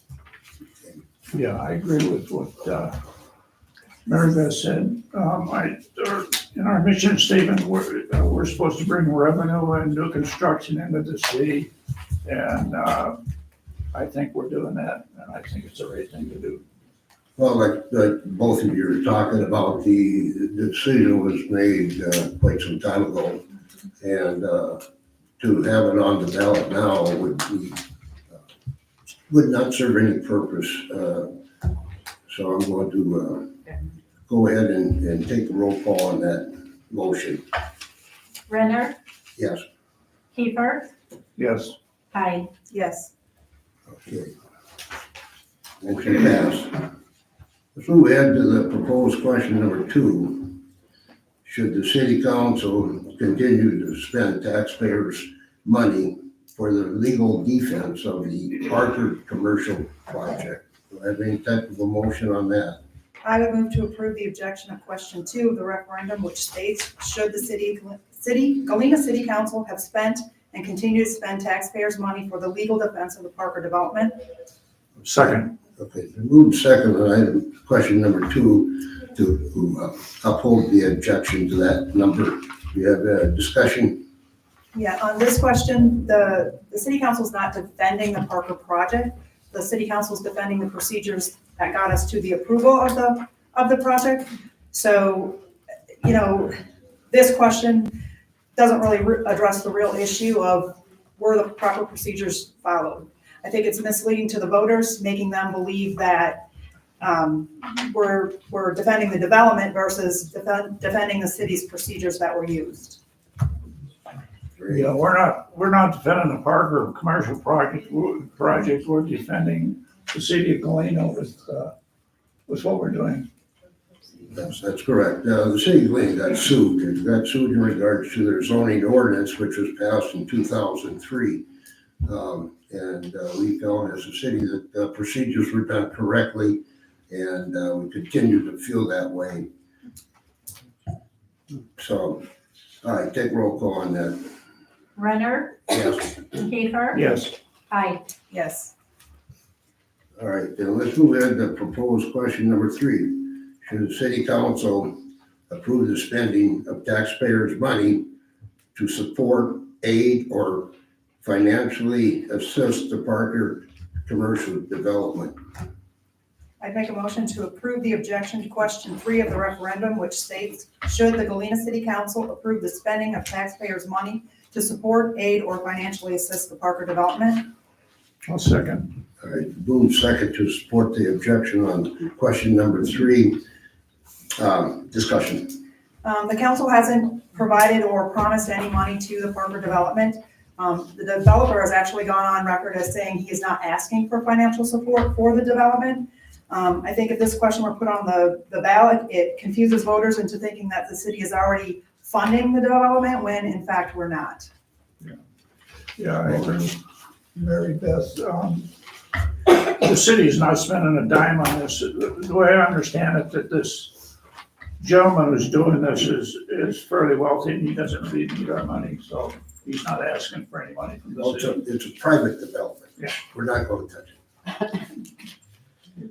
All right, okay, roll call. Runner, Yes, Kiefer, Yes, aye. Yes. all right, motion carries. Joe? I think, put my agenda somewhere. That concludes this hearing. We do have still in a meeting. There is an opportunity for public comment. Chairman will run. It's limited to 2 minutes per speaker. So if there's anybody that would like to make a public comment, we ask you to sign in and we'll entertain that at this time. It'll not be considered in any, obviously the decision's been made, it'll have no effect on the decision that was made here today. I did sign it. Okay. I signed in. No, that's just public comments. Yeah. That's fine. My name is Wendy Clark, 1107 4th Street. I will try to keep this within 2 minutes. I hope you'll grant me a little bit of a liberal amount of time as well. First of all, I would like to say that the decision that you just made regarding question number 1 was not actually based on the objection itself, but on a new argument saying that we already voted on this. That was not part of the objection that was submitted, and yet you gave that as a decision for why you upheld that objection. I will be silent about number 2 because I'm involved in the litigation and it would be inappropriate for me to discuss that. Number 3, I didn't hear any discussion about the arguments that were actually provided by the referendum people, and also not any discussion about the fact that the city has spent money on personnel time, official time, et cetera, and will spend money on maintaining infrastructure of the development should it be built per the agreement, the annexation agreement that was put back in place by the judge recently. I will also say a few other things. And give me a second because I gotta look at my notes here. There's a lot of stuff, but essentially, I had some concerns about the way that these procedures were being conducted. And one of those is Mr. Brown was sort of characterizing what is or isn't allowed or informative or whatever as referendum questions, and yet state law is pretty open about that. So that was sort of a misleading argument. Also, he clearly stated a number of times that the objection was not about the merits of the Parker project. And yet there was extensive discussion and testimony about what kind of taxes it would bring to the city of Galena. His witnesses were based on taxes, et cetera. And so clearly he was actually arguing about the merits of the Parker project and not about the objections themselves, which said absolutely nothing about taxes whatsoever. Also, and I will say this very carefully, one of the witnesses that he called spoke both as an official. I'll give you another minute here. Okay, then I will jump to the most important thing, and that is the conflict of interest of Mr. Wiedenhaft and Mr. Brown. The city has adopted by ordinance, City Code 3.67, the State Ethics Act, which states that, and the city has said that's applicable to the officers and employees of the city. Participation in political activities that are prohibited under that act include initiating or filing a petition for or against any referendum question. These guys are alleging that they are acting on their own rather than official position, but that act that's adopted by the city of Galena clearly applies to board members or at least to officers of the city of Galena. And when you conduct city business as a board at this table and you're involved in decision-making processes and you are paid a stipend for that, you are a city officer and you are therefore forbidden from filing a petition for or against any referendum question. And I think that that should have been addressed, and it should be addressed in judicial review of this whole process. I will also add one final thing, which is that it's my understanding that Mr. Brown actually contacted the local utility co-op to raise the question about whether it might be a conflict for a co-op board member to participate in gathering referendum signatures.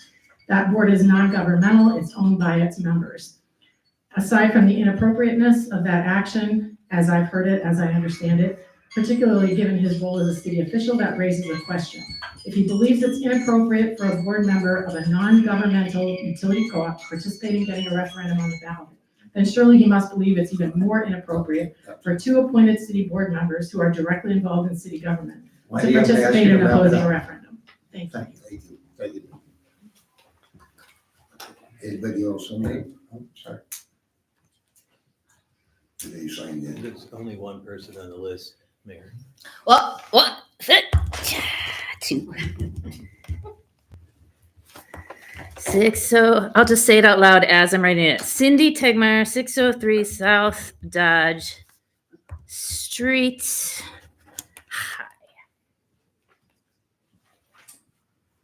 Hi, my name is Cindy Tegmeyer, 603 South Dodge Street. I am also, to be open, a member of the current city council. I was not a member of the council when the Parker project was voted through, which it was indeed done. So in response to the decision made, the number one, the purpose, the number one question, this electoral board just said that the purpose now is, okay, that there was no purpose in I got lost in it. There was no purpose in voting on this now because it was already a decision made. But in my opinion, on the current board, because there is a lawsuit, this could, and we have lost one of the counts, this could come back to the current and future city council at some time. And so it is important, in my opinion, to know what the citizens think about the previous decision to approve the board. And I am interested as a constituent and as a city council member. Number two, I just wanted to clarify because there seemed to be some confusion. I do agree, of course, that the city must defend the city against a lawsuit. You have a lawsuit against you, you have to defend yourself, you have to pay money for that. That's what happens.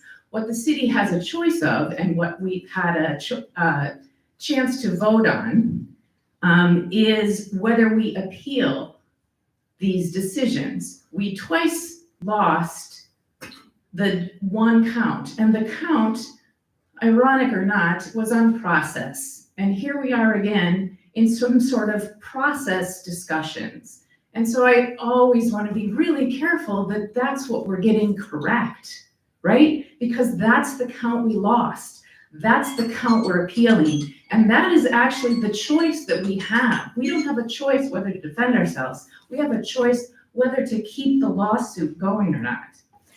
So Cindy, I'm gonna ask you to please wrap it up. I gave Wendy an extra minute. I'll give you one too. Thank you so much.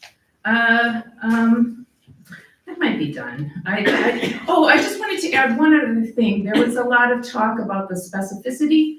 I said it.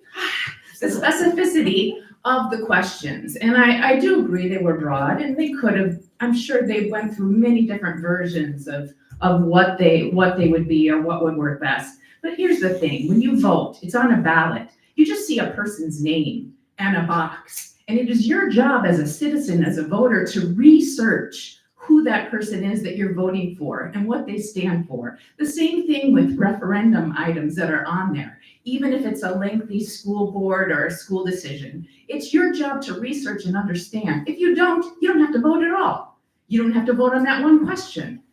But you should, and it is your duty, and the newspaper, and you could come to the meetings, and you could do your due diligence, and we would have the opportunity, if these questions were on there between now and April, to provide a little expanded view of what this meant, what people were voting on, and then we would be given, as a council and as a community, an idea of what people thought, and maybe they would Cindy, be I'm like, gonna ask you to wrap it yes. up, please.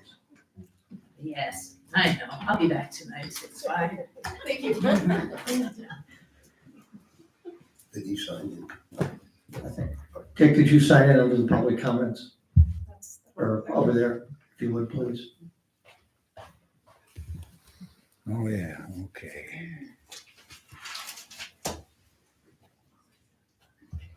want to warn you, Dick, if you want to ask me that question, you better hurry, because I have an appointment at 2:30. I'm not gonna ask you. All right, fair enough. I just want to know if you could. Yeah, sure can.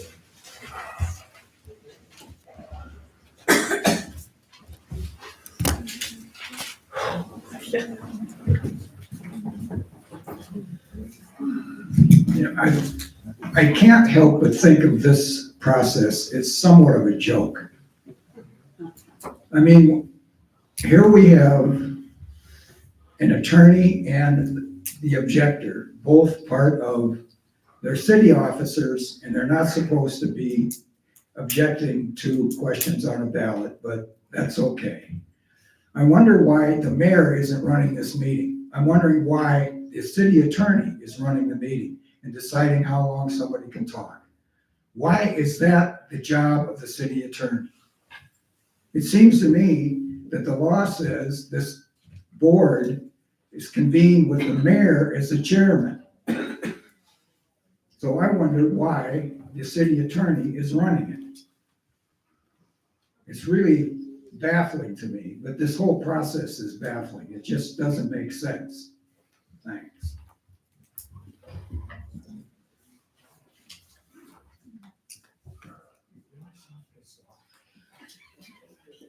Somebody else? Well, recess. 5:30 will be convenient. All right, we're going to be recessing and at your, It'll be short. That's fine. Sorry. Vonda Wall, 928 Clinton Street, Galena.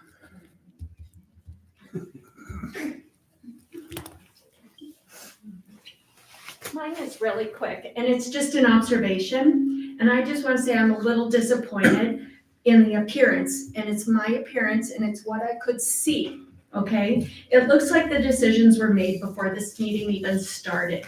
I've seen that you have a big packets, and I didn't see a lot of writing. Maybe there was, but I tried to watch, and it looked like you were reading, right? I saw some fingers following across that. I second the motion, and the questions are out.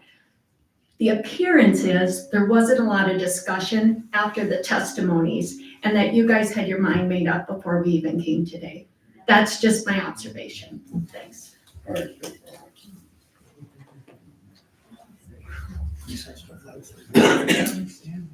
Pardon? Recess till 5:30. Okay, we're going to be recessed until 5:30.